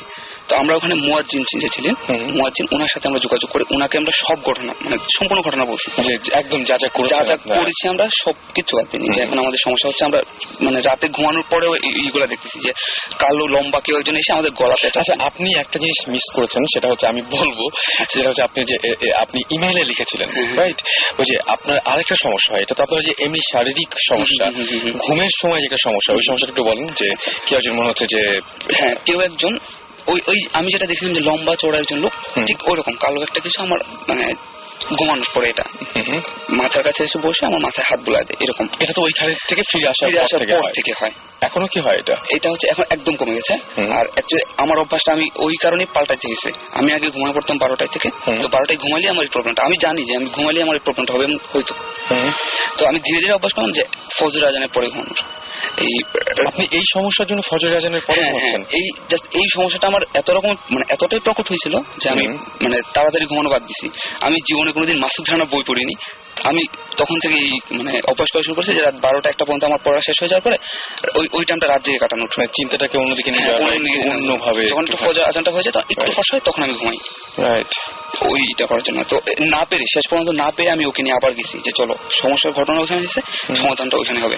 তো সমাধানটা খুব মানে আমার কাছে খুব অবাক লাগছিল যে ওখানে মুয়াজ্জিন যিনি ছিলেন উনি আমাদেরকে নিয়ে গেছিলেন যে জায়গাটার মধ্যে, ওইটা হচ্ছে ওই কি বলে বেহুলা লক্ষিন্দর নামে মানে বেহুলার একটা মানে কূপ আছে, বেহুলা কূপ আছে ওইটা। ওইখানে নিয়ে গেছিলেন সন্ধ্যার পরে। তো কূপটা আজব কূপ, আমি জীবনে এমন কূপ দেখিনি যে একটা বড় গর্ত, ওটার ভিতরে 8টা কূপ। আপনি নিজে দেখেছেন? আমি নিজে দেখেছি, ওখানে কূপটা এখনো আছে। একটা বড় গর্ত, ওটার ভিতরে 8টা মুখ কূপের। আর হচ্ছে ওইটার সামনেই মানে বেহুলার একটা মানে নৌকা ছিল কিনা, মানে উনি বললেন আর কি, যেমন মজা যে বেহুলা লক্ষিন্দরের একটা নৌকা ছিল, ওই নৌকার নকশাটা মাটিতে আঁকা, ওটা বৃষ্টি হলেও কখনো মুছে না, মানে বৃষ্টি হলে দেখা হলো যে উপর দিয়ে মাটি চলে আসে, খুবই স্বাভাবিক, সেটা মুছে যাওয়া উচিত ছিল, ওটা মুছে না। ওই নকশাটা এখন পর্যন্ত আছে ওই কুয়ার সাথে। ওকে, তো উনি আমাদের ওখানে নিয়ে যাওয়ার পরে সন্ধ্যা পরে বেশ অনেক দোয়া দুরুদ পড়লেন, তো আমাদের ফুটু দিন এবং বললেন যে ওখানে একটা মসজিদ আছে যেটা দেলোয়ার চৌধুরী করে গেছেন 100 বছরের পুরাতন, তো ওখানে না মানে শ্রদ্ধা দিতে বললেন। তো ওখানে আমরা শ্রদ্ধা করেছি, বেশ অনেক দোয়া দরুদ করেছি। তারপরে উনি বললেন যে হ্যাঁ এখন ধীরে ধীরে সমস্যা ইনশাল্লাহ চলে যাবে। তো ওখান থেকে আসার পরে আমাদের সমস্যাটা ধীরে ধীরে কমে গেছে। তো এখন যা হয় যে খুব ক্লান্ত না হলে আমরা তাড়াতাড়ি ঘুমাই না, অভ্যাসটা হয়ে গেছে আর কি।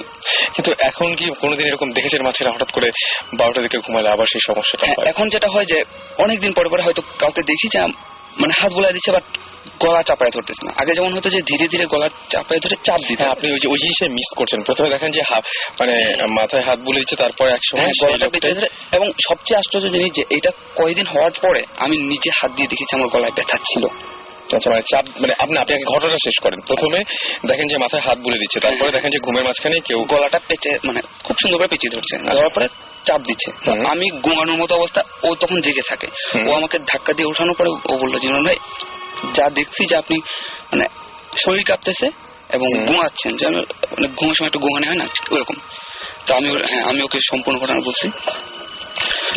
আমার মানে এই ঘটনা আমার কদিন হয়। আমাদের উইটনেস আছেন একজন সঙ্গে, আমাদের কাজিন যিনি বলছেন। জি, আপনি কি দেখেছেন বলেন? মানে অ্যাকচুয়ালি যে আপনি একটু আগে বললেন যে 3টার সময়টা একটু ব্যতিক্রম, মানে ইমরান ভাই সাধারণত দেখা যাইত যে 12টার সময় একেবারে রেগুলারলি তিনি রুটিন মেনে ঘুমাইতেন, যে তখন থেকে, এবং দেখা যাইত যে 12টার থেকে ঠিক 2 ঘন্টা পরে, মানে অ্যাকচুয়াল আমি তো তখন মনে রাখে নাই, কিন্তু আপনার কথাটা শুনে তখন মনে হলো যে উনি 2টার থেকে 2:30 থেকে 3টা এর ভেতরেই উনার ওইটা দেখা দিত যে উনি হয়তো বা খুব ঘামতেছেন আর কাঁপতেছেন। আমি দেখছি তখন যে হয়তো বা 3-4 রাত এমন করতেছেন, আগে কোনোদিন করেন। আমি ওনার সাথে থাকছি তো 4-5 মাস আগে প্রথমে থাকছি কোচিং করার সময়, তখন আমি ওনাকে জাগাইতাম যে ইমরান ভাই কি অবস্থা। তখন ওনার জ্বর ছিল, উনি সেটা তখন ওনার জ্বর ছিল। আমি হয়তো ভাবছি যে জ্বরের কারণে উনি এমনটা করতেছেন, কিন্তু জ্বরের কারণে যখন জ্বর কমে গেল তারপরে ওনার এই সমস্যাটা থেকেই গেল, দেখা গেল যে এইটা থেকে ওনার কোনো রিকভারি নাই। ওকে, পরবর্তীতে বুঝতে পারছি। আমি চলে গিয়েছিলাম যে যখন ওই আমার অ্যালার্জির প্রবলেমটা হলো তখন আমার বাড়িতে থাকতে হয়েছিল। তখন সবচেয়ে ভয়ঙ্কর যে ঘটনাটা হয়েছিল যে আগে আমি শুধু দেখতাম, এরপরে যে ও একটা ঘটনা দেখলো যে রাতের বেলা দেখার পরে আমাকে ফোন দিয়ে বললো ইমরান আপনি চলে আসেন, আমাদের ওখানে যেতে হবে। মানে সেই সময় কি তার মানে আপনিও গিয়েছিলেন সঙ্গে? আচ্ছা, অ্যাকচুয়ালি উনি যেটা আপনি কি এগিয়ে বসতে পারেন? হ্যাঁ, ওকে, বলেন। মানে উনি যেটা দেখছেন, যে সিনটা উনি দেখছেন ওইটা আমি একবারই দেখছি, মানে সেটা উনি তখন ছিলেন সেখানে। আপনিও কি স্পটে গিয়েছিলেন ওনার সাথে? হ্যাঁ, আমি ছিলাম ওনার সাথে। যখন একদিন আমি আমার ফ্রেন্ডের বাসা থেকে অনেক গল্প করে টায়ার্ড হয়ে আসছি, তখন আমি সাধারণত দেখা যায় যে ওই সকালের দিকেই ঘুমাই, আমার বরাবরই এটা আমার একটা রুটিন। তখন সেদিন আমি ওই 12টা একটা দিকে ঘুমায় পড়ছি, তখন উনি বসে ওই যে মাসুদ রানা পড়ছেন। তখন কিছুদিন পরে আমি তখন ঠিক উনি ওনার কথা মতো আমি তখন দেখি যে আমার এই স্বপ্নটা দেখছি ওই 2:30 থেকে 3টার ভেতরে। তখন উনি আমাকে ডেকে তুলছেন। ডেকে তোলার পরে আমি ভাবলাম যে ইমরান ভাইয়ের এমনি জ্বর আছে, তারপরে আমি এটা বলবো। তখন আমি কিছু বলি নাই ওনাকে রাত্রে। তারপরে আমি ওনাকে সেটা বললাম হচ্ছে সকালবেলা যাওয়ার পরে তারপরে দেখা গেল যে ইমরান ভাইয়ের আরো স্বাভাবিকভাবে উনি মেন্টালি ডিপ্রেশনে আছেন। তারপরে আরো জ্বর বেড়ে যাওয়ার পরে উনি একদিন বলছেন যে তারপরে আবার অ্যালার্জি, এভাবে দেখা গেল যে বলছে যে খালিদ এটা তো আর হচ্ছে না, আমি তাহলে বাসা যাই। মানে আপনার কি সমস্যা হয়েছিল? আমি সেটাই যাচ্ছি এখন। যে তখন উনি বাসায় চলে গেল। যে বাসায় যাওয়ার পরে যেদিন উনি বাসায় গেল ওই দিন রাত্রে আমি একা রুমে, আমরা দুজনই থাকি রুমে একা। তখন আমি আলসেমি করে একটা গল্পের বই নিয়ে আর কানে একটা হেডফোন ছিল আমার, যে গান শুনতে শুনতে আমি বিছনায় গেছি, কিন্তু কখন আমি ঘুমায় পড়ছি সেটা জানি না। যখন মানে ঘুমায় পড়ার পরে আমি একেবারে সম্পূর্ণ ভিন্ন একটা স্বপ্ন দেখছি। মানে আমার মনে হচ্ছে যে আমি আমার বর্তমান সম্পর্কে একেবারেই সচেতন, আমি বিছনায় আছি, আমি এটা মনে হচ্ছে যে আমি বিছনায় আছি, কিন্তু আমার কোনো শক্তি নাই, আমার পেশিগুলো একেবারে আড়ষ্ট, এবং মনে হচ্ছে যে আমার সামনেই আমি ওই হাঁসটাকে যেভাবে জয় করছিলাম না, ঠিক ওইভাবে কেউ আমাকে জয় করতেছে। এটা আমার কাছে মানে একটা অ্যামেজিং ব্যাপার লাগছে, যে স্বপ্ন সাধারণত এমন সিকুয়ালি হয়ে যাচ্ছে স্বপ্নটা আমার সামনে, এমন সাধারণত ব্যাপারটা খুবই ভয়ঙ্কর হওয়ার কথা, কারণ আপনি যে জিনিসটা এটা খুবই ভয়ঙ্কর, মানে আপনি চোখের সামনে দেখেন। কি একটা কথা কি, আমি যখন হাঁসটাকে ধরছিলাম তখন দেখা যাচ্ছিল যে একটা মানে হাঁস সাধারণত রাতের বেলা ওই যে কোয়াক কোয়াক করে জোরে ডাকে, এটা সাধারণত ওরা ডাকে না। যখন আমি ধরছিলাম তখন ফ্যাস ফ্যাস করে ডাকে, ওই দেখা যায় যে গলা টানে, যেটা বলে ওইরকম একটা শব্দ করছিল। আমি যখন শুইতে যাব, মানে আমি যে হেডফোন নিচ্ছি সেটা বলছি, কিন্তু আমার হেডফোন নেওয়ার কারণ ছিল ওই শব্দটা আমি কানে কাছে পাচ্ছিলাম প্রথমে। আচ্ছা, আপনি ঘুমাতে যাওয়ার সময় ফ্যাস ফ্যাস ওই শব্দটা, তখন আমি ওইটাকে মানে ওই চিন্তাটা যখনই পাইছি তখনই আমার মনের ভেতরে ওইটা চলে আসছে যে অত হাঁসটা বেশ বড় ছিল, অত বড় একটা হাঁস আমি দিছি একা। তারপরে তখন আমি ওইটা মন থেকে দূর করার জন্য আমি তখন কানে এয়ার প্লাগ দিয়ে ঘুমাইছি। এই ঘটনার পরে আমরা সিদ্ধান্ত নিলাম যে আমাদের ওখানে যাওয়া উচিত। তারপরে আপনারা ওখান থেকে ওই জিনিসগুলো করে আসলেন। মনে হয় সাকিব ভাই কি খুবই ইন্টারেস্টিং লাগছে, এবং ডেফিনেটলি আপনাদের ফোন নাম্বারটা আমরা নিব। আমরা ওখানে যেতে চাই, আমরা গিয়ে হাঁসটা মেরে খেতে চাই। আসলে না, হাঁস মারবো না, খাবো না, আমরা বিরিয়ানি নিয়ে যাবো, হাঁস টাস খাইতে হবে না। আমরা ওখানে গিয়ে এগুলো দেখতে চাই, ভেরি ইন্টারেস্টেড।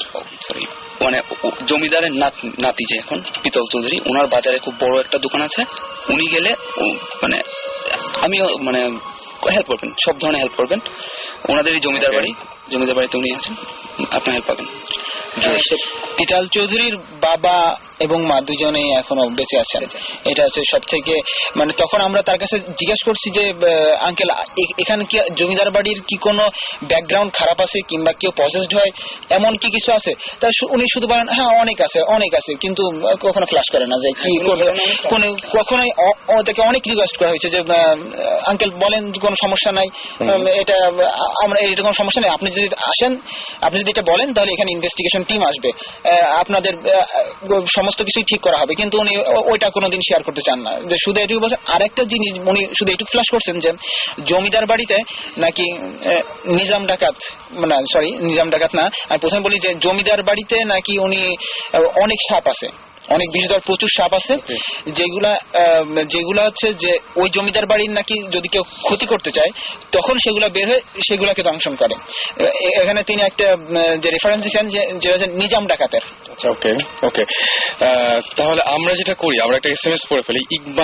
ইকবাল তিনি আমাকে লিখেছেন যে তার নানা বাড়িতে তার মৃত মেজো মামার সাথে একবার, দুবার না 5 বার তিনি দেখতে পেয়েছেন, এবং তার মেজো মামা মারা গেছেন 12/2/2 কিন্তু তারপরেও বহুবার তিনি দেখতে পেয়েছেন, এবং তার মামা মারা যায় রোড অ্যাক্সিডেন্টে। আমরা অনেকক্ষণ ধরে আসলে SMS পড়ি না, এই জন্য একটা SMS পড়ে ফেললাম। এবং সুমন ভাই কি করবো বলেন, আমরা কি একটা ব্রেকে যেয়ে তারপরে আপনার ঘটনাগুলো জানবো নাকি? আমরা ওনাদের ওই যে লাস্ট এন্ডিংটা, কনক্লুশনটা শুনে নিই, তারপরে ওকে ওকে ওকে। তাহলে আপনারা ওখান থেকে যে ফিরে আসলেন, ফিরে আসার পরে তারপরে যেটা হলো যে তারপর থেকে আর এই ধরনের সমস্যা এখন তো হচ্ছে না? না, এখন হচ্ছে না। এখন হচ্ছে না, অলরাইট। আবার কি যেতে চান? জি, আবার কি যেতে চান যদি এই যে?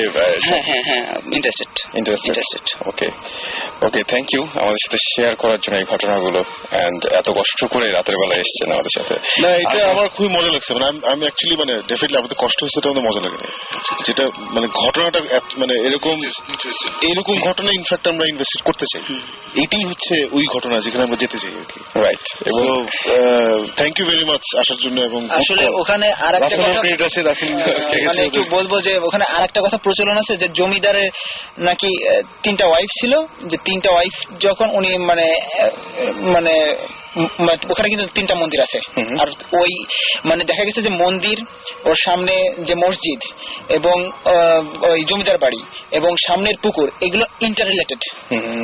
এরা ইন্টার রিলেটেড, এবং দেখা গেছে যে মানে কথিত আছে যে ওই জমিদার তার 3টা ওয়াইফকে মানে মেরে ফেলে। আচ্ছা। এবং ওইখানটাই কবর দেওয়া হয়, কিন্তু যখন জমিদার নিজে মারা যায়, উনি মারা যায় শেষ রাত্রের দিকে।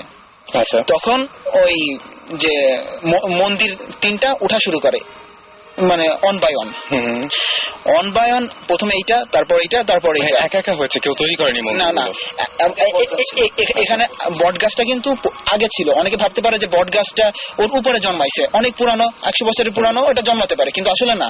কিন্তু ওটা দেখলে চমকায় যাওয়ার মতো যে ওই বট গাছটার উপরে, মানে মন্দিরটার উপরে মানে বট গাছ ছিল, তার নিচে থেকে মন্দির উঠছে। আচ্ছা। তখন মানে আছে যে তখন ওই যখন রাত, যখন শেষ মন্দিরটা যখন উঠবে, তখন দেখা যায় যে ওই সকাল হয়ে যায়, তখন আর সেই মন্দিরটার ওঠা হয় না, ওটা ভেঙে যায়। আচ্ছা। ওটা একেবারে শেষ মন্দির, যে দেখলে দেখা যাবে যে প্রথম মন্দিরটা ঠিক দাঁড়িয়ে আছে, তারপরের মন্দিরটা একটু বাঁকা, আর তারপরের মন্দিরটা একেবারে গোড়ানো। ওকে, ভেরি ইন্টারেস্টিং, খুবই ইন্টারেস্টিং এরকম। ওকে, তাহলে আমরা আরেকটা জিনিস বলবো, ওই মানে আমরা যে মুয়াজ্জিনের কাছে গেছিলাম, তিনি মানে এটা 2টা রেফারেন্স আছে, যে মুয়াজ্জিন সাহেব বলছেন যে যে মসজিদটা ওটা 100 বছরের পুরানো। তিনি ওখানে দেখছেন, ও সকালবেলা যখন মসজিদে ওই ফজরের নামাজের জন্য যখন তিনি মানে দরজা খুলতে যান, আজান দিবেন সাধারণত 4টা 4:30টার দিকে, তখন তিনি দেখছেন যে বড় বড় দাড়িওয়ালা, মানে অনেক বড় বড় দাড়িওয়ালা লোক, সাদা কাপড় পরা, তারা সবাই নামাজ পড়তেছে।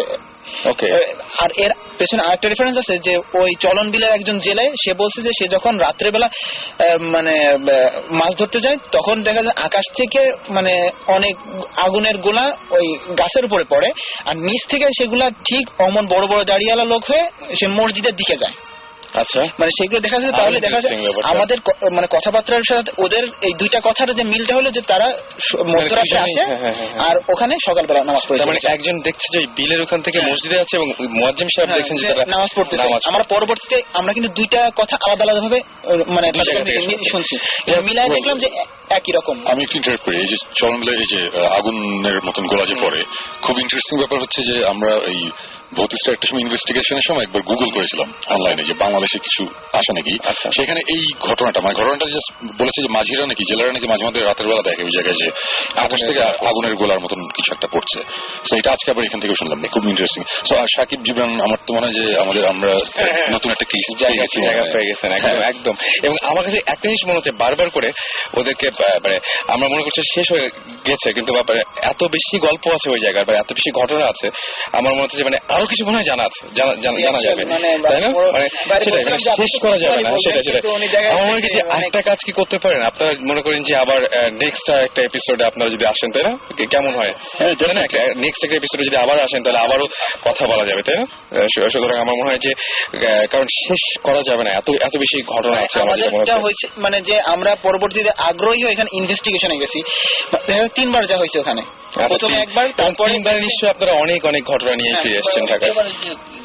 জমিদারের যে নাতি পিতাল চৌধুরী, উনি খুব ভালো একটা লোক বলতে হয়, প্রচন্ড মানে অনেক ভালো। ওনার দোকানে আমার মনে আছে যে আমরা প্রচুর মানে চা খাইছি, সকালবেলা গেছি, উনি খুব মানে উনি কাহিনী মানে ওনাদের যে বাড়ির ঘটনা, আমরা ওনাকেও চেষ্টা করবো আপনাদের মাধ্যমে যদি এখানে নিয়ে আসা যায়, তাহলে ওনার কাছ থেকে অনেক ঘটনা জানা যাবে। ওকে, থ্যাংক ইউ। আমরা একটা ব্রেক নেই না? ফায়ার স্টোরিটা আমি পরে একবার বলবো, ইয়েতে একটা ফ্যামিলি স্টোরি আছে। এই দারুণ তথ্যটা শেয়ার করার জন্য জীবাকে ধন্যবাদ। পরে একটা স্টোরি থ্যাংক ইউ। আমরা ব্রেকে যাই, আর এই মুহূর্তে যে গানটা আমাদের সাথে রয়েছে সেটা হচ্ছে ব্ল্যাক সাব্বাতের গান, ব্ল্যাক সাব্বাত। এই গানটা শুনবো। ইন দ্য মিন টাইম আমরা SMS করুন। SMS করতে গেলে যেটা করতে হবে, শাউট লিখে স্পেস দিয়ে আপনার নাম লিখে স্পেস দিয়ে আপনার মেসেজ লিখে পাঠিয়ে দিতে হবে 9840 নাম্বারে। চলুন শুনে আসি গানটি।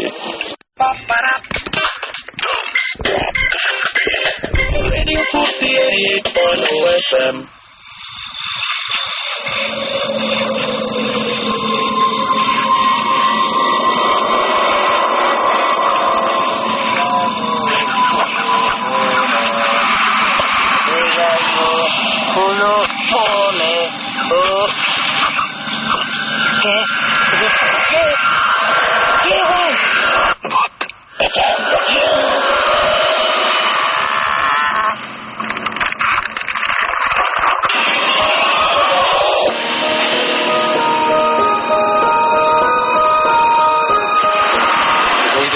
এক্স্যাক্টলি সকাল এখন রাত 8:18, বারবার করে ভুল করছি। এবং এই মুহূর্তে আমি দেখতে পাচ্ছি বেশ SMS এসছে, এত রাতেও অনেকে SMS করছেন জেগে জেগে। ইকবাল আমাদের SMS করেছেন, এবং ইকবালকে একটা মজার ব্যাপার বলেছেন যে তার নানার বাড়িতে তিনি আচ্ছা ইকবাল না, ফারুক তারাশ থেকে SMS করেছেন, এবং তারাশ সিরাজগঞ্জ। তিনি বলছেন যে দাদা, আমি এখন যাত্রাবাড়ি আছি। ইমরান ভাই যে গল্পটা বললো, মানে সে তারাশ সিরাজগঞ্জের অধিবাসী, সে এখন যাত্রাবাড়িতে আছে, এবং সে বললো যে ইমরান ভাই যে গল্পটা বললো আমি সেটা দেখেছি, এবং আমি মানে তিনি যেটা বললেন যে তার বাড়ি থেকে 15 কিলোমিটারের দূরত্বের রাস্তা, এবং তিনি বলছেন যে এটা পুরোপুরি সত্যি, সম্পূর্ণ সত্যি, যেটা আমরা একটু আগে ইমরানের কাছ থেকে যে ঘটনা শুনলাম সিরাজগঞ্জ তারাশের। আমাদেরকে নাম্মি SMS করে বলেছেন যে ক্যান ইউ প্লিজ টেল যে ভূত FM কখন শুরু হয়েছিল ফার্স্ট। ভূত FM 13ই অগাস্টের 13 তারিখ থেকে শুরু হয়েছিল এই বছরে। সামান্তা লিখেছেন যে তিনি UK চলে যাচ্ছেন ফর স্টাডি, এখন কিভাবে শুনবেন এটা জানতে চেয়েছেন। www.radiofurti.fm এ গিয়ে আপনি ইচ্ছা করলে স্ট্রিমিং করে রেডিও ফুর্তি যে কোনো জায়গা থেকে শুনতে পারেন, দেশের বাইরেও আপনি শুনতে পারবেন, সুতরাং একেবারে চিন্তা করার কোনো কারণ নেই। আরেকটা ঘটনা আছে, সেটা হচ্ছে যে ইমেল করেছিলেন আমাদেরকে আরো একজন, তিনি আমাদের কে বলেছেন, আচ্ছা তার নামটা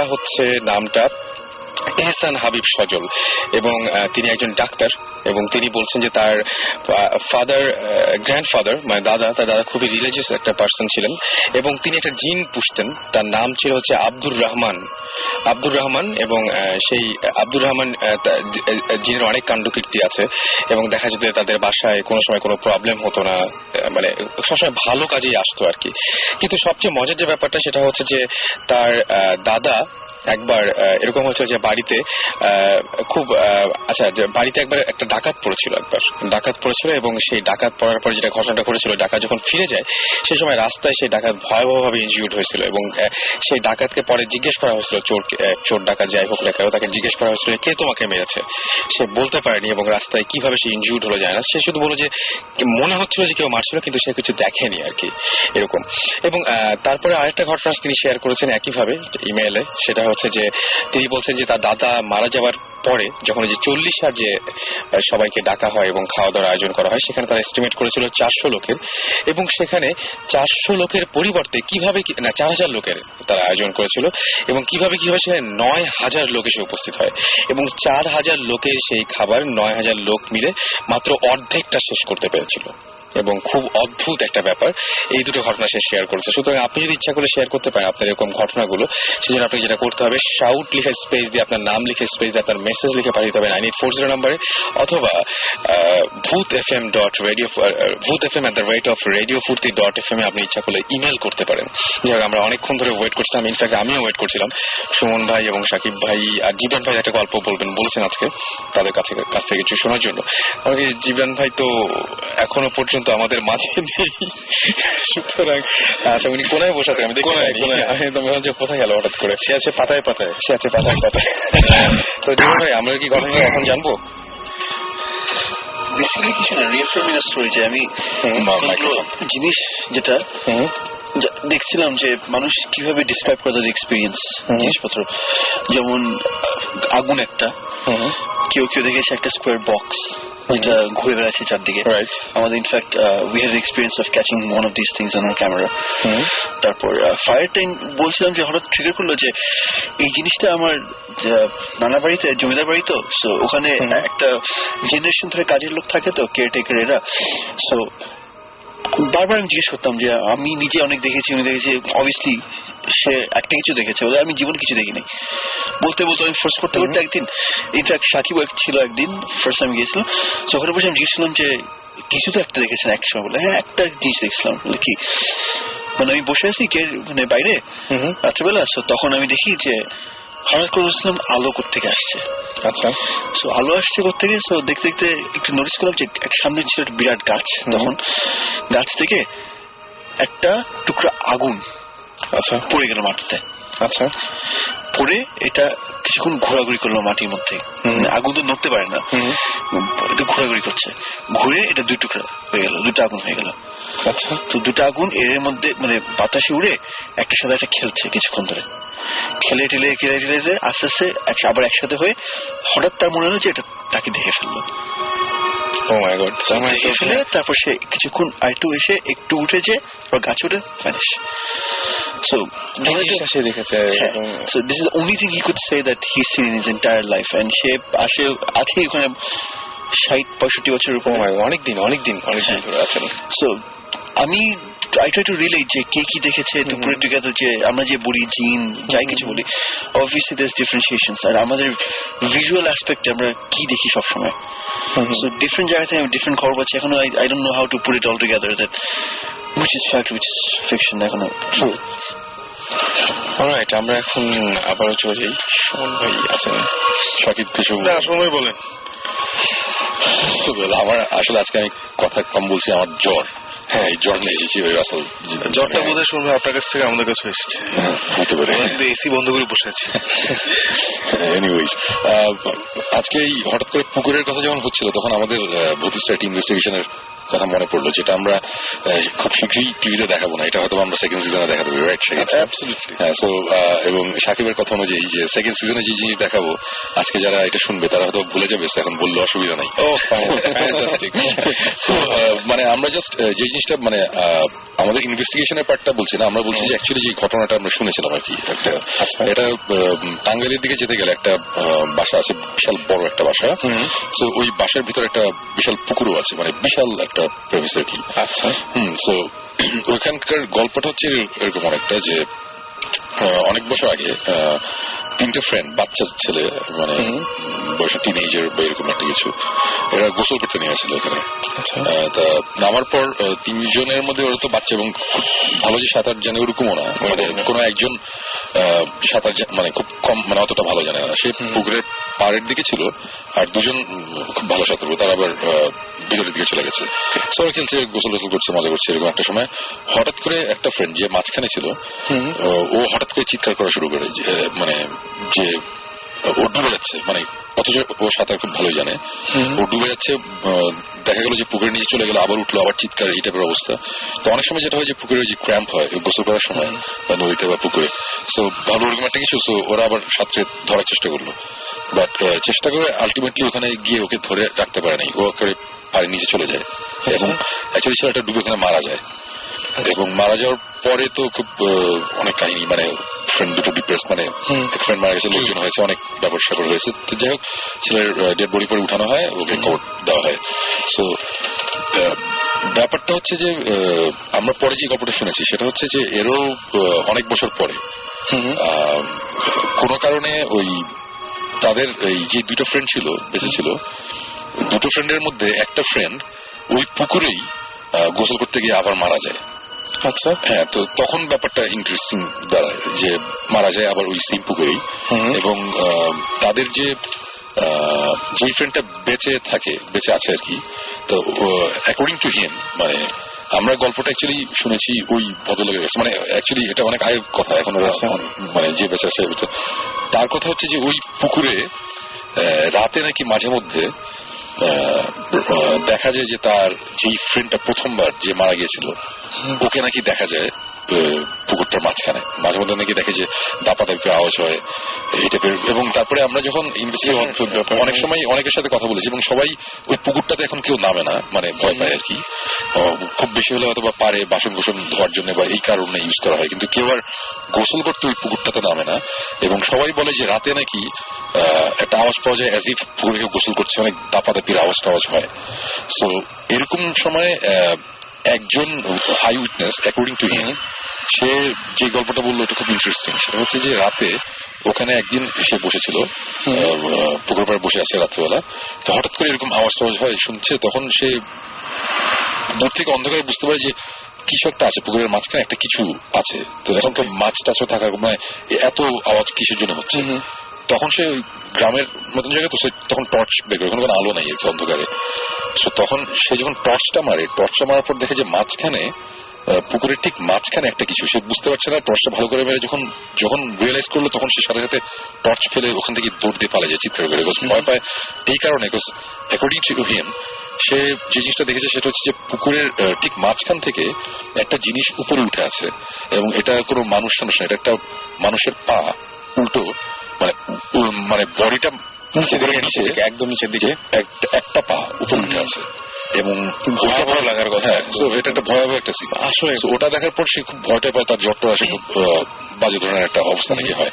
এরপরে আমরা ওখানে গিয়ে যখন কথা বলতে বলেছি, অনেকেই বলেছে যে এই জিনিসটা নাকি রাতে কোনো দিন নাকি রাতে এরকম অনেকেই দেখে যে আওয়াজ হয় এবং টর্চ মারলে বা কিছু একটা নাকি পা দেখা যায়।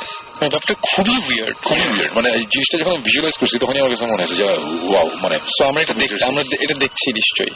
এখন এইটা নিয়ে আমরা ইনভেস্টিগেশন আমরা গিয়েছিলাম, ওখানে কিছু টুকটাক ঘটনা ঘটেছে। ইনফ্যাক্ট মানে আমরা পুকুরটা ইনভেস্টিগেট করতে গিয়ে ওই পুকুরের পাশে যে বাসাটা, ওটা আমাদের কাছে বেশি ইন্টারেস্টিং লেগেছিল। ওখানে যাওয়ার পরে আমাদের মানে ফিলটাই, মানে একটা ফিলিং হচ্ছিল মানে অন্যরকম। আমরা তখন পুকুর বাসা দুটো নিয়ে ইনভেস্টিগেট করি এবং আমাদের ইনভেস্টিগেশনটা এখনো মানে শেষ হয়, এখনো চালু আছে মাঝামাঝি। আমরা তো অনেক লাস্ট 1.5 বছর ধরে অনেক জায়গায় ঘুরছি, সো অনেক জায়গায় যাওয়ার পরে এরকম হচ্ছে যে এক জায়গায় যাওয়ার পরে হয়তো বা একটা কিন্তু রেখে আমরা আবার ব্যাক করছি যে না, আমাদের আবার এখানে যেতে হবে। সো এই জায়গাটা হচ্ছে ওরকম একটা জায়গা যেখানে আমরা হাফ ওয়ে ইনভেস্টিগেশন থামিয়ে চলে আসতে হয়েছে, যে কারণে হোক। আমি তাহলে আপনাকে একটা ইনফরমেশন দিতে পারি যদি কাজে লাগে। সেটা হচ্ছে যে মানে বাই এনি চান্স এটা কি বরিশালের কোথাও? হ্যাঁ, ওই এক্স্যাক্টলি আমি হাতে ধরে আছি। বরিশাল থেকে আমাদের ইমেল করেছেন এবং এইরকম একটা পুকুরের ঘটনা বলেছেন এবং সেই পুকুরে অনেক কিছুই ঘটে। পুকুরটা নাকি এখন চারিদিকে আবার একটু বন্ধও করে দিয়েছে এবং এইখানে ঢাকা থেকে কিছু মানে কোনো একটা মানে কি বলবো টেলিকমিউনিকেশনের কোনো একটা কাজ করতে যায় কিছু মানুষ এবং ওইখানে শনিবারে রাতের বেলায় ওই পুকুরটায় নামা নিষেধ, মানে এই পুকুরে কেউ নামবে না। তারপরেও এরা করে কি জোর করে জাস্ট নামে এবং নামার পরে দেখা যায় যে জোর করে নামার পরে যেটা হয় যে ওইখানে এলাকার একটা লোক দেখে ফেলে। দেখার পরে তারপরে তাকে বলে যে আচ্ছা তুমি কি জানো না যে আচ্ছা এটা আমাদের, আমি আগে বলে নিই যে পাঠিয়েছেন আমাদেরকে শাওন চট্টগ্রাম থেকে, উনি পাঠিয়েছেন এই ঘটনাটা এবং তিনি বলছেন যে তারপরে যখন ওই বয়স্ক লোকটা দেখে ফেলে তারপরে তুমি জানো না যে শনিবার এখানে নামা নিষেধ, তোমরা নেমেছো এখানে গোসল করতে, কি অদ্ভুত ব্যাপার। দুজন মানুষকে যখন মানে নামার পরে তারপরে তুলে নিয়ে আসে এবং বলে তোমাদের আমাদের তো সমস্যা হতে পারে, তো কেন হতে পারে জিজ্ঞেস করে, বলে না, বলে যে না এখানে তোমাদের নামা তো ঠিক হয়নি, এখানে তো কেউ নামে না। এই তারপরে যেটা হয় যে ওদেরকে সোনার ধোয়া পানি, তারপরে রূপা ধোয়া পানি সমস্ত দিয়ে গোসল করানো হয়।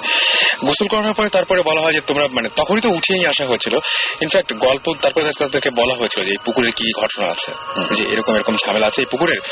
সেই দিন রাত্রি থেকে এই লোক দুজনের প্রচন্ড শরীর খারাপ হতে শুরু করে এবং তারা একদিন পরে মারা যায়, জাস্ট মারা যায়। তো সেও বলছে এরকম যে বরিশালের এই পুকুরটা, মানে আপনার কথা শুনে মনে হলো যে আমি সঙ্গে সঙ্গে কিন্তু দেখলাম যে কাগজ ইয়ে করে আমি হঠাৎ করে নড়ে চড়ে বসে, মানে আমার কাছে সঙ্গে সঙ্গে দেখলাম যে এই একই টাইপের একটা ঘটনা একজন আমাদের সাথে শেয়ার করেছেন। ওটা খুবই ইন্টারেস্টিং ইনসিডেন্স, একদম কোইন্সিডেন্স সেটাই। ওকে, ইন্টারেস্টিং। হ্যাঁ, মানে এটা এখন আবার নতুন করে আবার ইন্টারেস্ট পেলাম। আজকে তো আসলে তখন আমরা নামি নেই, হ্যাঁ এখন মনে হচ্ছে যে নামার টাইম হয়ে গেছে, নামার টাইমটা আসছে। আমি অবশ্য সাঁতার যাই না, আপনাদের নামতে হবে। এবং মানে আমার কাছে যেটা মনে হয় যে মানে আমি যদি কোনোদিন ওখানে যেতাম ডেফিনেটলি আমি এই রিস্ক নিতাম না। না, পুকুরে তো নামতে হবে, বিকজ আমরা যখন ওই বদ্ধ একটা অ্যাবান্ডন একটা কুয়ার মধ্যে যখন নামতে বসছি, হ্যাঁ ওইটা অনেক ভয়ঙ্কর ছিল। হ্যাঁ, ওই এপিসোডটা প্রথম সিজনই দেখাবো আমরা, সো ওইটা নিয়ে কোনো আলাপ করা যাচ্ছে না। বাট ওইটা থেকে যাবে, এটা বেশ ভয়ঙ্কর ব্যাপার ছিল। সো আমরা ইনফ্যাক্ট মোস্ট অফ দ্য ইনভেস্টিগেশনসই মানে আমরা টিভিতে যখন দেখবো তখন দেখে মনে হয় যে একটাতে হয়ে গেছে। আচ্ছা, আসলে কিন্তু একটাতে হয় না, অনেক সময় লাগে, আসলে অনেক সময় লাগে। এরকম যে গেলাম আর ভূতরা দাওয়াত দিয়ে রাখছে যে আজকে আসো শুটিং হবে, সেটা অ্যাকচুয়ালি হয় না। মানে আমাদের এরকম ঘটনাও আছে যে একটা স্পেসিফিক জায়গায় আমাদের 1 মাসে 3 বার যেতে হয়েছে, প্রত্যেকবার আমরা 3-4 বার করে থেকেছি। তো থার্ড টাইমে গিয়ে একটা ইনসিডেন্ট হয়েছে যেটা আমরা মানে ভিডিওতে ক্যাপচার করেছি এবং মনে হয়েছে যে না এটা এখন দেখানো যেতে পারে, মানে এটা তখন আমরা ইনভেস্টিগেশনটা শেষ করেছি। এটা বুঝতে পারি যে ভূত দেখা সুন্দরবনের বাঘ দেখা সেটাও কঠিন। ডেফিনেটলি ভূত বলে আর যাই বলি, সুপারন্যাচারাল বা আনএক্সপ্লেইন যাই কিছু বলি না কেন, সেটা হচ্ছে সব আসলেই মানে চাইলেই দেখা মিলবে বা এরকম কিছু না। তো একটা জিনিস কি কেন যেন আমার মনে হয় কি যে মাঝে মাঝে যখন আমরা এমনি বলি না যে হ্যাঁ দেখতে চাই বা এরকম কি মানে এটা যে কি হয় মানে আল্লাহ জানে, তখন মনে হয় যে আমি আমার বাসার ঘটনা বললাম যে কয়েকটা এরকম ঘটনা যে বইটা এলোমেলো হয়ে যায়, উল্টাপাল্টা হয়ে যায়, এটা কিন্তু সত্যি। মানে আমি যখন না খেয়াল করা শুরু করলাম এবং লেখা শুরু করলাম যে এই যে বইটা এখানে রাখলাম, তখন দেখি যে জিনিসটা আরো বেশি করে হয় এবং সত্যি সত্যি ঘরটা লক করা, মানে খুব অদ্ভুত ব্যাপার। আমার মনে হয় যে একটা কোন একদিন ফ্রি টাইমে তোমার বাসায় যাওয়া যেত, রাতে বেলা যদি থাকি কিছু একটা জিনিস হয়তো বের করলে হবে বা একটা, মানে এটা কিন্তু আমাদের অন্য কোথাও হতো না, এই বাসাটাতেই হচ্ছে। বাসার কথা যখন আসছে আমি একটা ছোট্ট ঘটনা বলি। এটা জাস্ট কবে পরশু দিনের আগের দিনের ঘটনা, এটা আমি যে বাসায় আছি এই বাসার ঘটনাই। আচ্ছা বলি, এটা যখন উঠছে আর কি, রাতে আমি একটা বই পড়ছিলাম, এক্সোরসিস্ট ট্র্যাডিশন ইন ইসলাম, বিলাল ফিলিপসের বই। বিলাল ফিলিপস নাম করে স্কলার, ওই ইসলামিক চ্যানেল ওনার দিয়ে বিয়ে করে, আফ্রিকান আমেরিকান একজন জামাইকান। তার একটা বই খুব ইন্টারেস্টিং, মানে এক্সোরসিজম নিয়ে, যে পজিশন নিয়ে, এগুলো নিয়ে একটা বই। সেটা পড়ছিলাম, তো পড়ছি বেশ ইন্টারেস্টিং লাগছে, মানে খুবই ইন্টারেস্টিং একটা জিনিস, অনেক নতুন নতুন ইনফরমেশন আমি পাচ্ছি। এক্সোরসিজম ব্যাপারটা খুব মজার ব্যাপার কি যে এটা হচ্ছে সব ধর্মেই আছে, রাইট, খুব সব ধর্মে। ওখানে ওইভাবেই লিখেছে যে ক্রিশ্চিয়ানিটির মধ্যে বা ইসলাম সবকিছুর মধ্যে আছে। সো বইটা পড়ছি এবং মজাই লাগছিল বইটা পড়তে, খুব ইন্টারেস্টিং। তা বইটা পড়তে পড়তে একটা সময় আমি রাতের বেলা বইটা পড়ছি, তো তখন বইটা পড়তে পড়তে খুব মানে খুব একটা বইয়ের ভিতরে ঢুকে গেছে আর কি আমি। তো হঠাৎ করে ওই হয় না মাঝে মাঝে রুমের মধ্যে টুকটাক আওয়াজ হয়, এটা খুবই স্বাভাবিক, সব বাসাতেই রাতে বেলা ঘুমানোর সময় আওয়াজ হয়। তো একটা আওয়াজ হয়েছে, আমি ওটা ইগনোর করেছি, আমি বই পড়ছি। তো বইটা অনেক বড়, তা কিছু দূর পড়ার পরে আমি বইটা রাখলাম, রেখে আমি তখন কম্পিউটারে বসলাম। তো কম্পিউটারে যখন বসেছে, আমার ঠিক পিছনে হচ্ছে আমার খাটটা, তার পিছনে হচ্ছে একটা অ্যালুমিনিয়ামের গ্লাস দিয়ে একটা আলাদা একটা পার্টিশন দেওয়া, ওটার পিছনে আমার ভিতরে আমার ডিভিডি, ব্লুরে এবং এই বইয়ের লাইব্রেরি গিটার টিটার ওখানে থাকে। ওটা আমার পিছন দিকে আর কি, পিঠের অপোজিট আর কি। হঠাৎ করে আমার মনে হলো কি পিছনে আবার টাক এই টাইপের একটা আওয়াজ হলো। আমি কম্পিউটারে আছি, হঠাৎ করে আবার হয়েছে। সেকেন্ড টাইম যখন হয়েছে তখন আমি একটু ঘুরে বসেছি যে ব্যাপারটিকে, আমি তো মাঝখানে 1 মাস দেশে ছিলাম না, যে আবার টিদুর ঢুকে গেল নাকি, বাসা বন্ধ ছিল। সো ওখানে আমি পুরো তছনছ করলাম, কিচ্ছু নাই, আচ্ছা ঠিক আছে ফাইন। এই করে আমি আবার বসলাম, একটু পরে আবার আওয়াজ। তখন আমার কাছে একটু ব্যাপারটা অ্যানোয়িং লাগলো যে এটা কি। সো এরকম একটা সিচুয়েশনে এর আগে একবার পড়েছিলাম, আমরা একটা ইনভেস্টিগেশনে গিয়েছিলাম, গিয়ে আসার পরে রাতে ঘুমানোর সময় এই আওয়াজ খুব বেশি হতো। তো তখন এটা নিয়ে আমি সাকিব জিবরান আলাপ করেছি যে কি ব্যাপার, আমরা ওইখান থেকে আসার পরে এটা কেন হচ্ছে, আওয়াজ তো টুকটাক রাতে ঘুমানোর সময় হয়, বাট এটা একটু বেশি লেভেলে হচ্ছিল আর কি। আবার আমার ওই কথা মনে পড়লো যে আবার কি হলো না হলো, ওই জিনিসটা আর পাত্তা দিইনি। ওই দিন রাতেবেলা যখন আমি ওই যে ইয়ের মতনই আমি ঘুমাইতে যাই, সকালে ফজরের আজানের পরে আমি ফজরের নামাজ পড়ি, তারপরে আমি ঘুমাইতে যাই। এটা আমার মানে আমি কিন্তু রেগুলার যে নামাজ পড়ি সব 5 ওয়াক্ত না, বাট আমি ফজরের নামাজ আমি পড়ি, মানে এটা মোটামুটি কম্পালসারি। আমি নামাজটা পড়ে ঘুমাতে যাই। তো আমি ঘুমাতে গেছি তখন কয়টা বাজে, 6:30 বা এরকম একটা সকাল হয়ে গেছে তখন। তখনও এরকম আওয়াজ টাওয়াজ। তার শেষে আমি যেটা করলাম, পুরো মানে চাদরটা পুরো মানে কানের উপর দিয়ে পারলে, মানে আমি আবার কান বন্ধ করে যে ইয়ার প্লাগ দিব সেটাও করতে পারতেছি না, ফোন আসলে ফোন ধরতে হবে একদম। সে যে কোনো মতো ঘুমালাম। তো শরীরটা একটু ভালো লাগছিল না। তো পরের দিন বুঝলাম যে আমার শরীর ভালো না, মানে একটু সবই তো মিলে যাচ্ছে সুমন ভাই। তো এরকম একটা সিচুয়েশন। তা এটা হচ্ছে পরের দিন, মানে আমি গতকালকের আগের, মানে গত পরশু রাতের কথা বলছি। তখন রাত না, তখন হচ্ছে সন্ধ্যার দিকে 6:15, মানে এটা মাগরিবের আজানের পরের কথা আর কি। তো ওরকম সময় আমি বসে ওই বইটি এবার পড়তে একটা সময় বুঝলাম যে আমার শরীর অ্যাকচুয়ালি খুব খারাপ লাগছে। তা আমি বললাম যে কি ব্যাপার, এরকম লাগছে কেন, মানে গা গরম লাগছে, মানে জ্বর আসছে, মনে হচ্ছে যে প্রেশার বেশি, ঘাড়ে একটা প্রেশার, মানে আমি এই সিমটম গুলোর সাথে পরিচিত। আমরা অনেক জায়গায় গিয়েছি এবং এই সিমটম গুলো আমার জীবনে অনেক হয়েছে, মানে ইনক্লুডিং মাই হোম। হ্যাঁ, মানে ইনফ্যাক্ট জীবনের বাসা তো একটা ইনসিডেন্ট হয়েছে, তখন ওই আমি এটা খুব পরিচিত। তখন আমি একটু অ্যালার্ট হয়ে গেছি যে আমার এরকম হচ্ছে কেন। এবং তখন আমি বইয়ের খুব একটা ইন্টারেস্টিং জায়গায় এই করতে করতে একটা সময় আমি বুঝলাম যে আমার ভয় লাগছে। আমি ওপেনলি বলতেছি যে আমি বুঝতেছি আমার ভয় লাগতেছে আমার বেডরুমে, আমার বাসায়। এবং যারা জানে না তাদের বলে, আমার বাসায় আমি একা থাকি, আর কেউ থাকে না, একটা কাজের ছেলে থাকে আর আমি থাকি। আমার বাসা বেশ বড়, সো আমি এই বাসায় থেকে অভ্যস্ত, আমার কখনো এইসব ভয়টা লাগে না। বাট ওই মুহূর্তে আমার তখন সন্ধ্যা, এবং ওই সময় আমার হঠাৎ করে মানে ভয়টা, আর ভয়ের ব্যাপারটা তো একটু কেমন জানি মানে বাড়তে থাকে, বাড়তে থাকে একদম। একটা সময় আমার কেমন ইয়ে লাগছে, তখন আমি করলাম কি, আমি রুম থেকে বেল টিপলাম যে আমার কাজ ছিল আসবে সার্ভেন্ট কোয়ার্টার থেকে। তো আসার পর বললাম যে আমাকে চা দাও। তো সে চা আনতে চলে গেল। মানে আমি তখন ভয়টা ছুটানোর চেষ্টা করছি যে রুমে আরেকটা লোক আসলো, এরকম একটা ব্যাপার আর কি। সো সে চা আনতে গেল, আমি চা নিয়ে আসলো, আসার পর আমি চা খাচ্ছি। কিন্তু আমি এখন যে কথাগুলো বলছি এটা অ্যাকচুয়ালি ঠিক মানে বলে বোঝানো যাবে না, আমি ফিল করছি সামথিং ইজ রং, মানে সামথিং ইজ রং, মানে এরকম লাগছে। আমি তখন একটা সময় আমি বুঝলাম যে আমি আর বইটা কন্টিনিউ করতে পারবো না, আমি তখন বইটা বন্ধ করলাম। বন্ধ করে আমি বিছানা রাখলাম, আমি হচ্ছে চা খাচ্ছি, বন্ধ করে বসে আছি। বসে থাকতে থাকতে হঠাৎ করে আমার মধ্যে একটা রিয়েলাইজেশন আসলো যে আমি এখন যে বইটা পড়ছি, এই বইটা খুব ভালো একটা বই, মানে খুব ইনফরমেটিভ। আমি এখানে বেশ কিছু ইনফরমেশন পাচ্ছি এই মুহূর্তে, যেগুলো আমার জন্য খুব দরকার। বিকজ আমরা এইগুলা ইনভেস্টিগেশনে যাই বা যতটুকুই বুঝি না বুঝি, বাট এই বইটা আমাকে হেল্প করছে অ্যাকচুয়ালি। সো এই বইটা যে আমি পড়ছি আমার ভালোর জন্য, এটা আমার জানা দরকার। এবং এখন কিন্তু আমি বইটা বন্ধ করে আমি বসে আছি।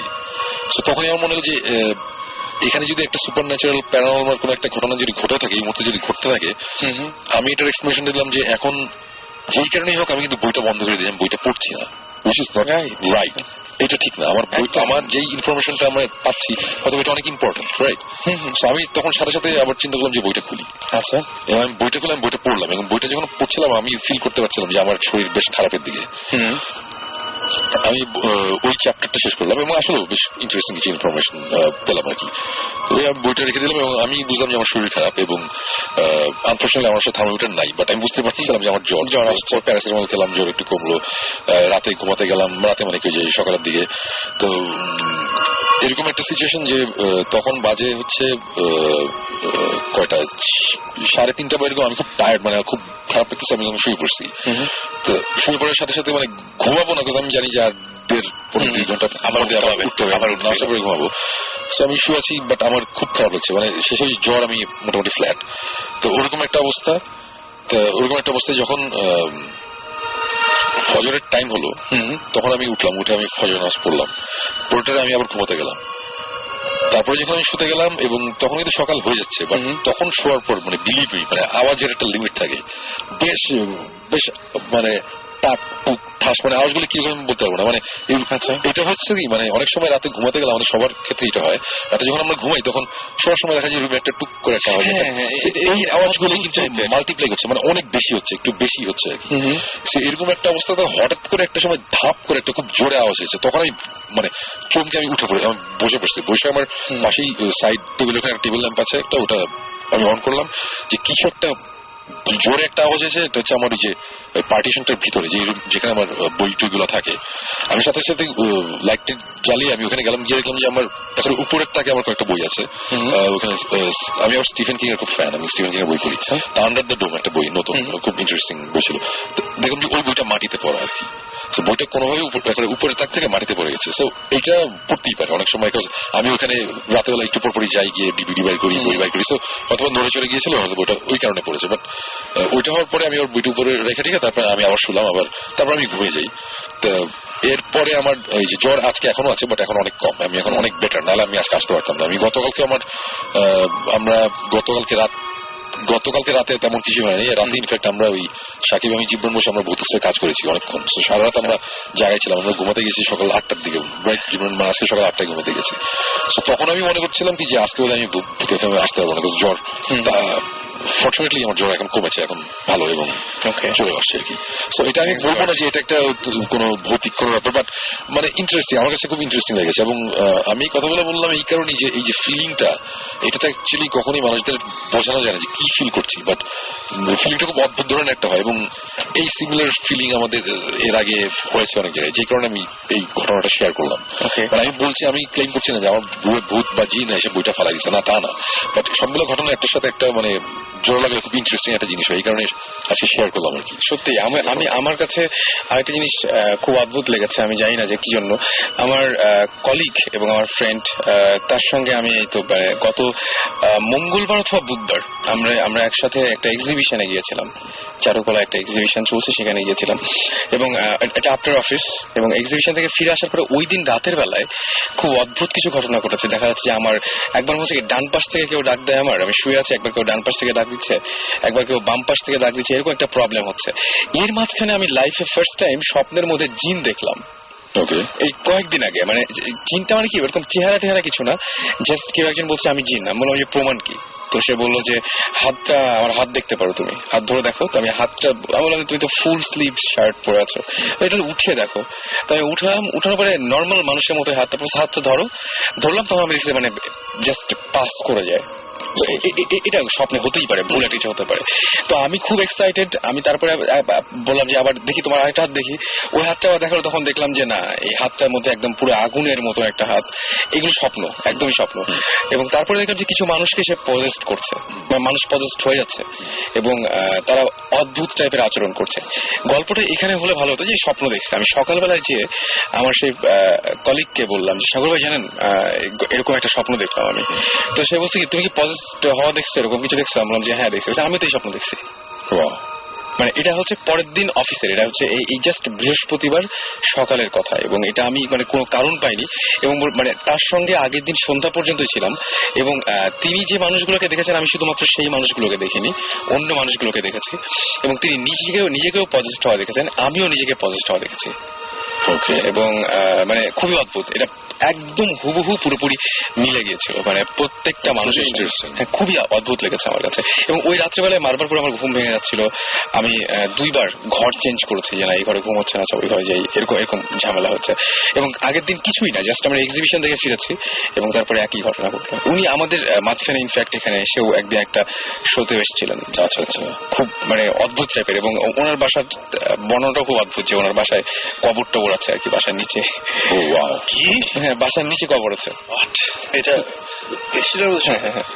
তো আমি মানে ইন্টারেস্টিং খুবই ইন্টারেস্টিং এবং মানে হি ইজ দ্য ম্যান যে হচ্ছে দেখা গেল যে একবার সবাই বাসার দেখে ছিল যে ও বিছানা থেকে কয়েক আঙ্গুল ওপরে শুয়ে আছে আর কি এরকম কিছু ঝামেলা হয়েছিল এবং মানে খুবই অদ্ভুত টাইপের কিছু কিছু ঘটনা ওদের সাথে ঘটে রাসেল তোমার কেসটা কিন্তু ভালো না আমার কেসটা ভালো না হ্যাঁ তুমি মানে আমার যেটা মনে হচ্ছে ওর বাসায় তো সে যে কি দেখে and I'm pretty sure মানে ও যে সিগারেটে গন্ধ পায় that's not a nice smell it's a cancerous smell So, ওইটা দেখা তারপরে তোমার মাঝে মধ্যে মনে হলো যে এই যে কি একটা ছবি দেখলে দেখে মনে হলো যে মমির ছবি দেখে মনে হলো যে এইরকমই চেহারা নেটে পেয়ে গেলাম সেই ছবিটা ঘাটতে ঘাটতে। আর কি আপনি ছিলেন না তখন, তো সে বললো যে একদিন নেট ঘাটতে ঘাটতে ওই যে কোন মমির ছবি দেখছে, এন্ড অ্যাপারেন্টলি ওর যে দরজা বাইরে যে মাঝে মধ্যে ফিল করে কি যেটা মনে করি সেটা হচ্ছে একদম হুবহু প্রায় তার মতন দেখতে, এরকম দেখতে নাকি। তো এখন শুধু সে এইসব স্বপ্ন দেখে থাকে, তুমি একটু দোয়া দোয়ার পর সদকা দাও, সিরিয়াসলি দোয়া দুরুদ পড়া এবং সদকাটাও দিতে হবে, সদকাটা দিতে হবে। সদকার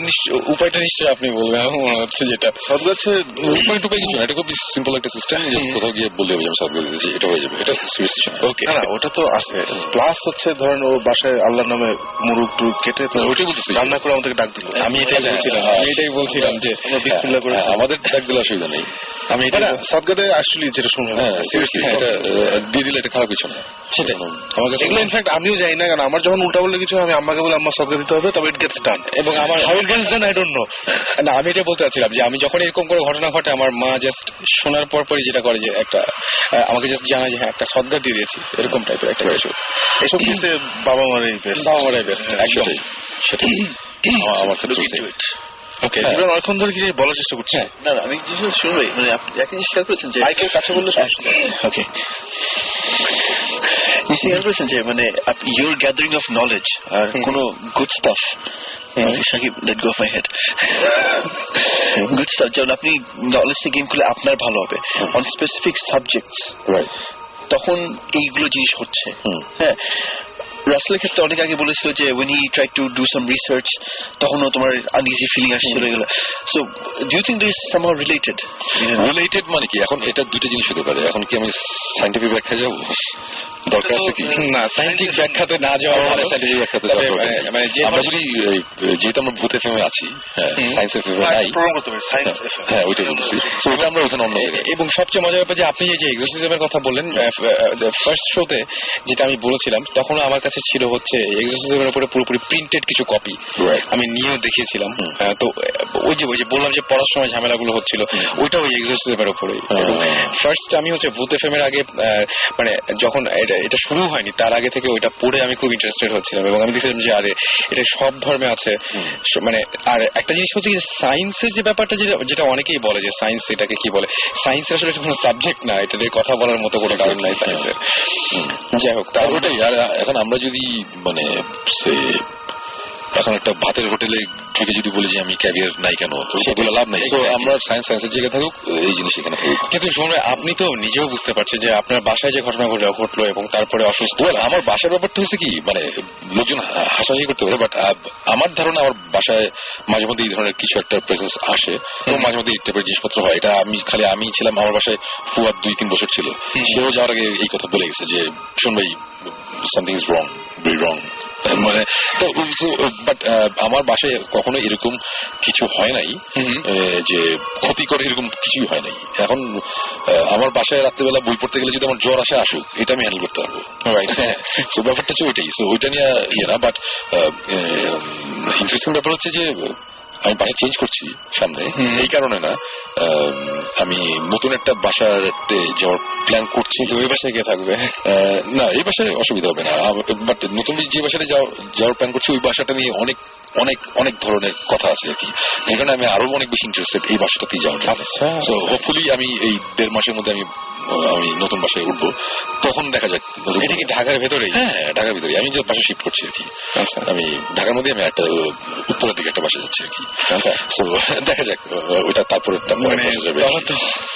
আচ্ছা, তার মানে ওই বাসা নিয়েও তার মানে আমরা কয়েকটা এপিসোড ওটা দেখা যাক, ওইটা আমরা অন দ্য প্রসেস দেখা যাক।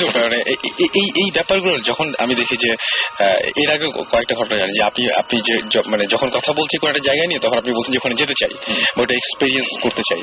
কোনোদিন এরকম হয়নি যে কখনো মানে এটা এক্সপিরিয়েন্স করতে চান বা এরকম জায়গায় গিয়ে বড় ধরনের কোনো ঝামেলা হয়েছে যেটা আপনার সাথেই হয়েছে? অবশ্যই হবে না কেন, কজ ওইটা যদি নাই হতো তাহলে আমরা ভূতিসকে দেখাবো কি টিভিতে, রাইট? আপনার সাথে হয়েছে বা আপনি হয়তো গেছেন বা এরকম? হ্যাঁ, জিনিসটা অনেক পার্সোনাল ঘটনা, তো সব তো সব কিছু বলা যায় না। বাট হ্যাঁ, আমি মানে আমার পার্সোনাল লাইফে আমি ফার্স্ট হ্যান্ড অনেক কিছু এক্সপিরিয়েন্স করেছি যা আমি এখনো পর্যন্ত এক্সপ্লেনেশন দিতে পারি নাই, এবং এই এক্সপ্লেনেশন দিতে চাই দেখেই আমি কিন্তু ওই বইটা পড়ছিলাম, যে বইটা, এবং আমি বলছিলাম না যে আমি বেশ কিছু ইম্পর্টেন্ট ইনফরমেশন পাচ্ছিলাম বইটা পড়ার সময়। ওখানে ওই ইনফরমেশন পাওয়ার পরে আমি এত এক্সাইটেড ছিলাম, আমি মনে আছে সাকিব, আমি রাত্রে 1:30 থেকে সাকিবকে কল দিয়ে জোরে জোরে বলতেছি, সাকিব আমি কয়েকটা জিনিস সলভ করে ফেলছি, আমার লাইফে কয়েকটা ঘটনা হয়েছিল, আমি কয়েকটা জিনিস এক্সপিরিয়েন্স করছিলাম, উইটনেস, তো ওগুলোর সাথে তখন এগুলো মেলানো ছিল, মেলানো। এবং খালি আমি না, আমার পরিচিত একজন মিউজিশিয়ান, তার লাইফে একটা ঘটনা ঘটেছিল, এবং আমি ওর ঘটনার সাথেও আমি এই বইয়ে পড়ে কয়েকটা জিনিস খুব সুন্দরভাবে মিলিয়েছি। মেলানোর পর আমি তাকে কল দিয়ে বলেছি যে তোমার কি এই ব্যাপার হয়েছিল নাকি? বলেছে হ্যাঁ শোন ভাই, আমার এই জিনিসটাই হয়েছিল। আমি বলছি ওকে ফাইন। মিউজিশিয়ানটা কিন্তু মানে সামবডি উই অল নো। হ্যাঁ, মানে আমি নাম বলবো না আর কি, হ্যাঁ কিন্তু আমরা সবাই চিনি, খুবই ফেমাস একজন মিউজিশিয়ান। এবং তার প্রবলেম, এবং সেও তখন বললো যে হ্যাঁ শোন, ইট মেক সেন্স, বিকজ আপনি যে কথাগুলো বলতেছেন আমার এই জিনিসগুলোই হয়েছিল। সো এই যে পজেশন বা ব্ল্যাক ম্যাজিক অথবা এই জিনিস সবগুলোর সাথে একটা কানেকশন আছে কিন্তু। এবং হয়তোবা আমাদের অনেকের লাইফে অনেক সময় ছোটখাটো ভাবে অনেক কিছু হয়, আমরা বুঝি না। আমি অনেক কিছু বুঝতাম না, বাট এখন আমি মিলিয়ে রেখেছি যে অনেক কিছু, বিকজ এরকম সব জিনিসপত্র দেয়া আছে, এক্সাম্পল বা কিছু দেয়া আছে যেগুলা আজকালকার এই মডার্ন যুগের কথা না, এটা অনেক কয়েকশো বছর আগে এরকম মানে বলা কথা আর কি। সো ওইগুলা এখন এই 300-400 বছর পরেও বা আরো অনেক বছর পরে এসে মানুষজন আমরা এক্সপিরিয়েন্স করছি।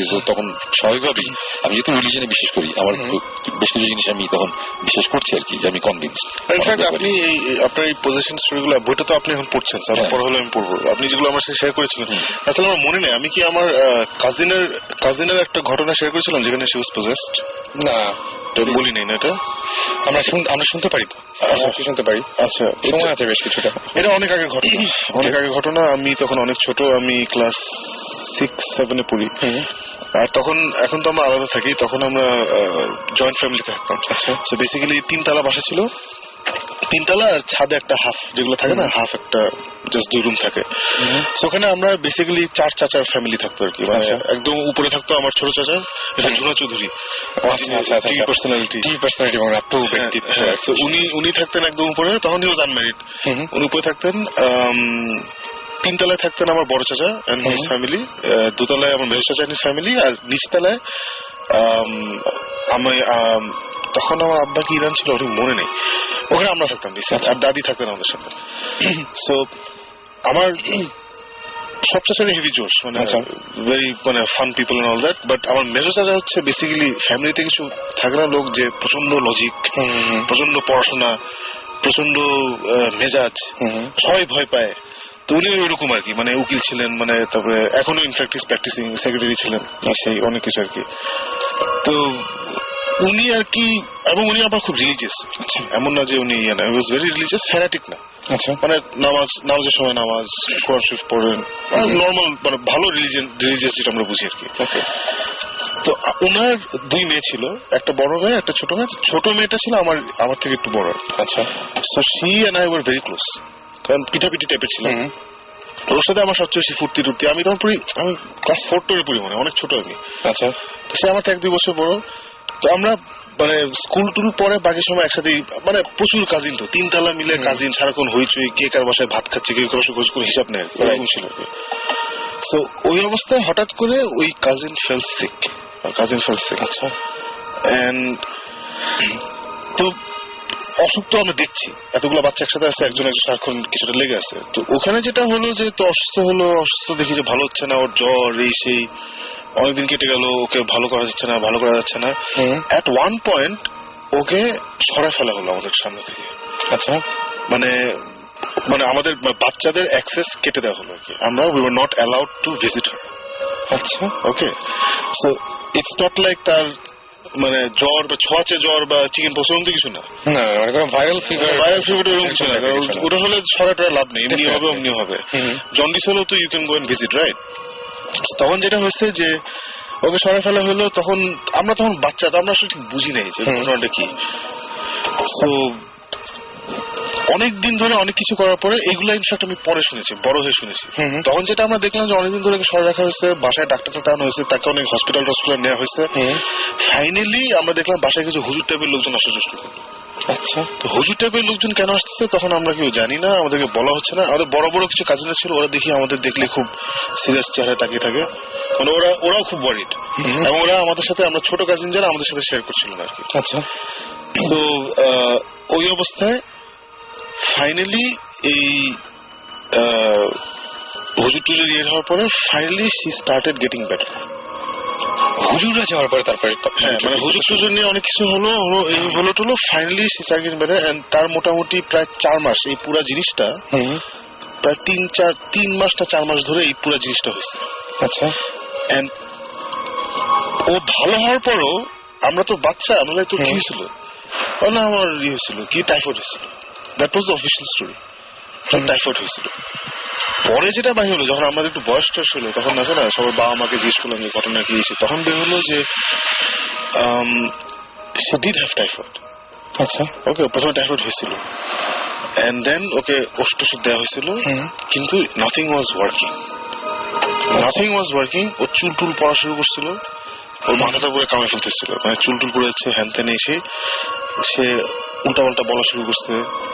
মানে প্রসেসড হলে যে জিনিসগুলো আমরা শুনি, যে উল্টা উল্টা চিন্তা করা শুরু করছে, উল্টা বলা শুরু করছে। And at that point in time আমাদের বাচ্চাদেরকে ওর সাথে মিশতে দেওয়া হলো না, তখন ওকে সেপারেট করে ফেলা হলো, ওর রুমটা অফ লিমিটস, ওখানে কোনো বাচ্চা যেতে পারবে। আচ্ছা, সো তারপরে আমার চাচা, যেটা সবচেয়ে বেশি লাগছে, যে আমার চাচা ছিলেন, মানে যেটা বললাম যে খুব লজিক, রিজন, পড়াশোনা, মানে আছে না রিলিজিয়ন জায়গায়, বিশ্বাসের জায়গায়, কিন্তু যেসব জিনিস, যেমন উনি পীর ফকির মানেন না। আচ্ছা, ওই কিছু হলে পীর, অমুক পীর বল, এগুলো ওনার নাই। ওনার কথা হচ্ছে আল্লাহর সাথে আমার ডাইরেক্ট লাইন আছে, তো ওনার মতো লোক has forced to bring in this মৌলবী বা পীর বা হোয়াট এভার, এই ওনাদেরকে আনতে হয়েছে ওনার, মানে at the end of the day উনি একজন বাবা। হ্যাঁ, সেটাই স্বাভাবিক। এবং মানে তাকে মানতে হয়েছে, মানে ব্যাপারটা যথেষ্ট সিরিয়াস। হ্যাঁ, মানে হোপলেস অবস্থায় চলে গেছিল, এবং তখন হি ওয়াজ ফোর্সড টু মানে seek the help of this people. এবং ওনারা আসলেন, এসে কি করেছেন আমি জানি না, but they did some things, মিলাদ টিলাদ হয়েছিল, অনেক দোয়া হয়েছিল, অনেক সাত করে দেওয়া হয়েছিল, কি হয়েছিল, ফাইনালি শি বিকেম বেটার।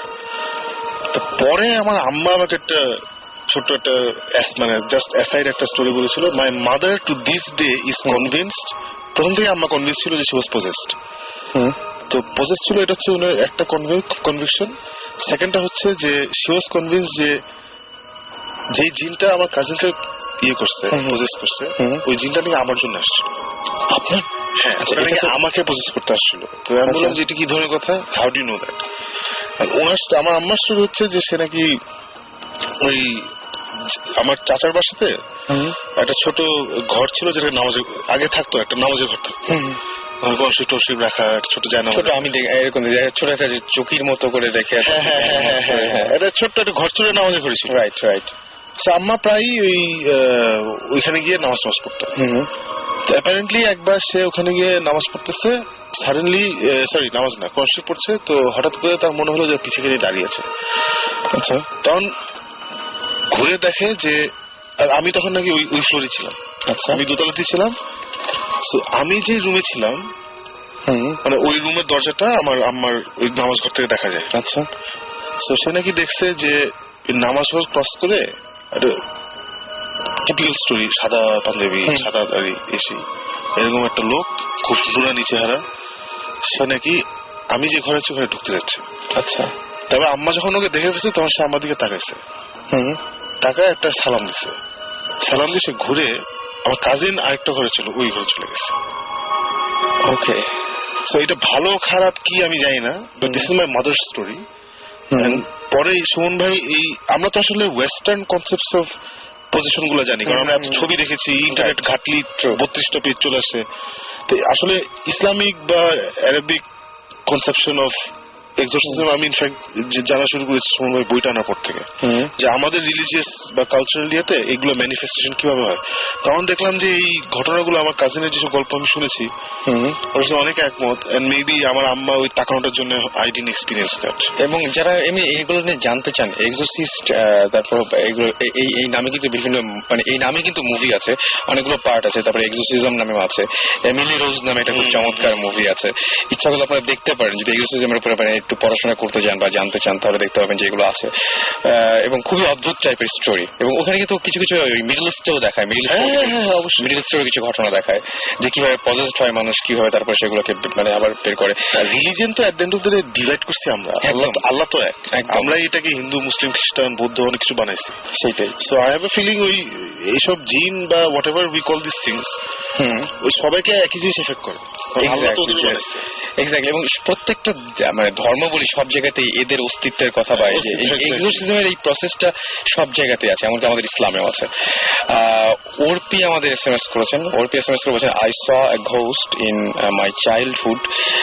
আচ্ছা, এবং তিনি বলছেন এটা বাসায় দেখেছিলেন মাঝরাতে, এবং তিনি বলেন যে our building was build beside two graves, দুটো কবর আছে পাশে, এবং তিনি মনে করছেন যে সেই কবরের ওখান থেকে হয়তো এরকম কোন কবরের কারণে এরকম কোন ঘটনা ঘটছে।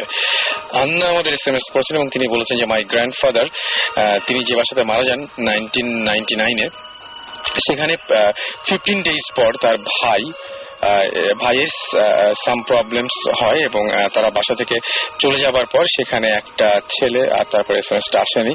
অনি আমাদের এসএমএস করে বলছেন সুমন ভাই আরেকবার বইয়ের নামটা, আমার বই এবং এটা একটু আমি বেশ কয়েকটা এসএমএস দেখলাম, অনেকেই বইটার নামটা আছে। বইটার নামটা ছিল হচ্ছে the exorcist tradition in Islam, এবং বইটা লিখেছে হচ্ছে বিলাল ফিলিপস, পুরো নাম হচ্ছে doctor Abu Ameenah Bilal Philips. Bilal Philips হচ্ছে যে ইসলামিক চ্যানেল বা কোথাও সে মাঝে মধ্যে একজন স্কলার, উনি মাঝে মধ্যে অনেক ইয়ে দেয় আর কি, অনেক অনুষ্ঠানে আসে। সো নাম হচ্ছে বিলাল ফিলিপস আর এক্সোরসিস্ট ট্র্যাডিশন ইন ইসলাম, এটা আমার মধ্যে গুগল করলেই পাওয়া যাবে ডিটেল বইটা। রাইট। তো আজকে মনে হয় শেষ করাই ভালো, তাই না? আমরা একটু বলি যে আমাদের এসএমএস করেছেন প্রসূন, এসএমএস করেছেন মাহবুব, ফারহান, সালমান, এসএমএস করেছেন লাগন, রুনা, এসএমএস করেছেন মুহসিন, এছাড়াও রাসেল এসএমএস করেছেন, উজমা এসএমএস করেছেন আমাদেরকে, সুমা, তারপরে সৃষ্টি, আন্না, তারপরে আফনান, রনি, নুসরাত, অর্পি সহ আরো অনেকে। শুধু লাস্টে আমি একটা কথা জানতে চাই সাকিব ভাই, সেটা হচ্ছে যে এখন উনি কেমন আছেন বা পরে আর কোনো সমস্যা হয়নি এরপরে? না, মাশাআল্লাহ ওই ইনসিডেন্টস এর পরে কোনো সমস্যা হয়নি, and she is very happily married, living in America right now, in Dallas, Texas. এখন তো ঘটনা নিয়ে মজা করেন হয়তো, এখন না, এটা নিয়ে না পড়ার কোনো কথা হয়নি, এটা নিয়ে ইনফ্যাক্ট আমার কাজের সাথে আমার জীবনে কথা হয়নি।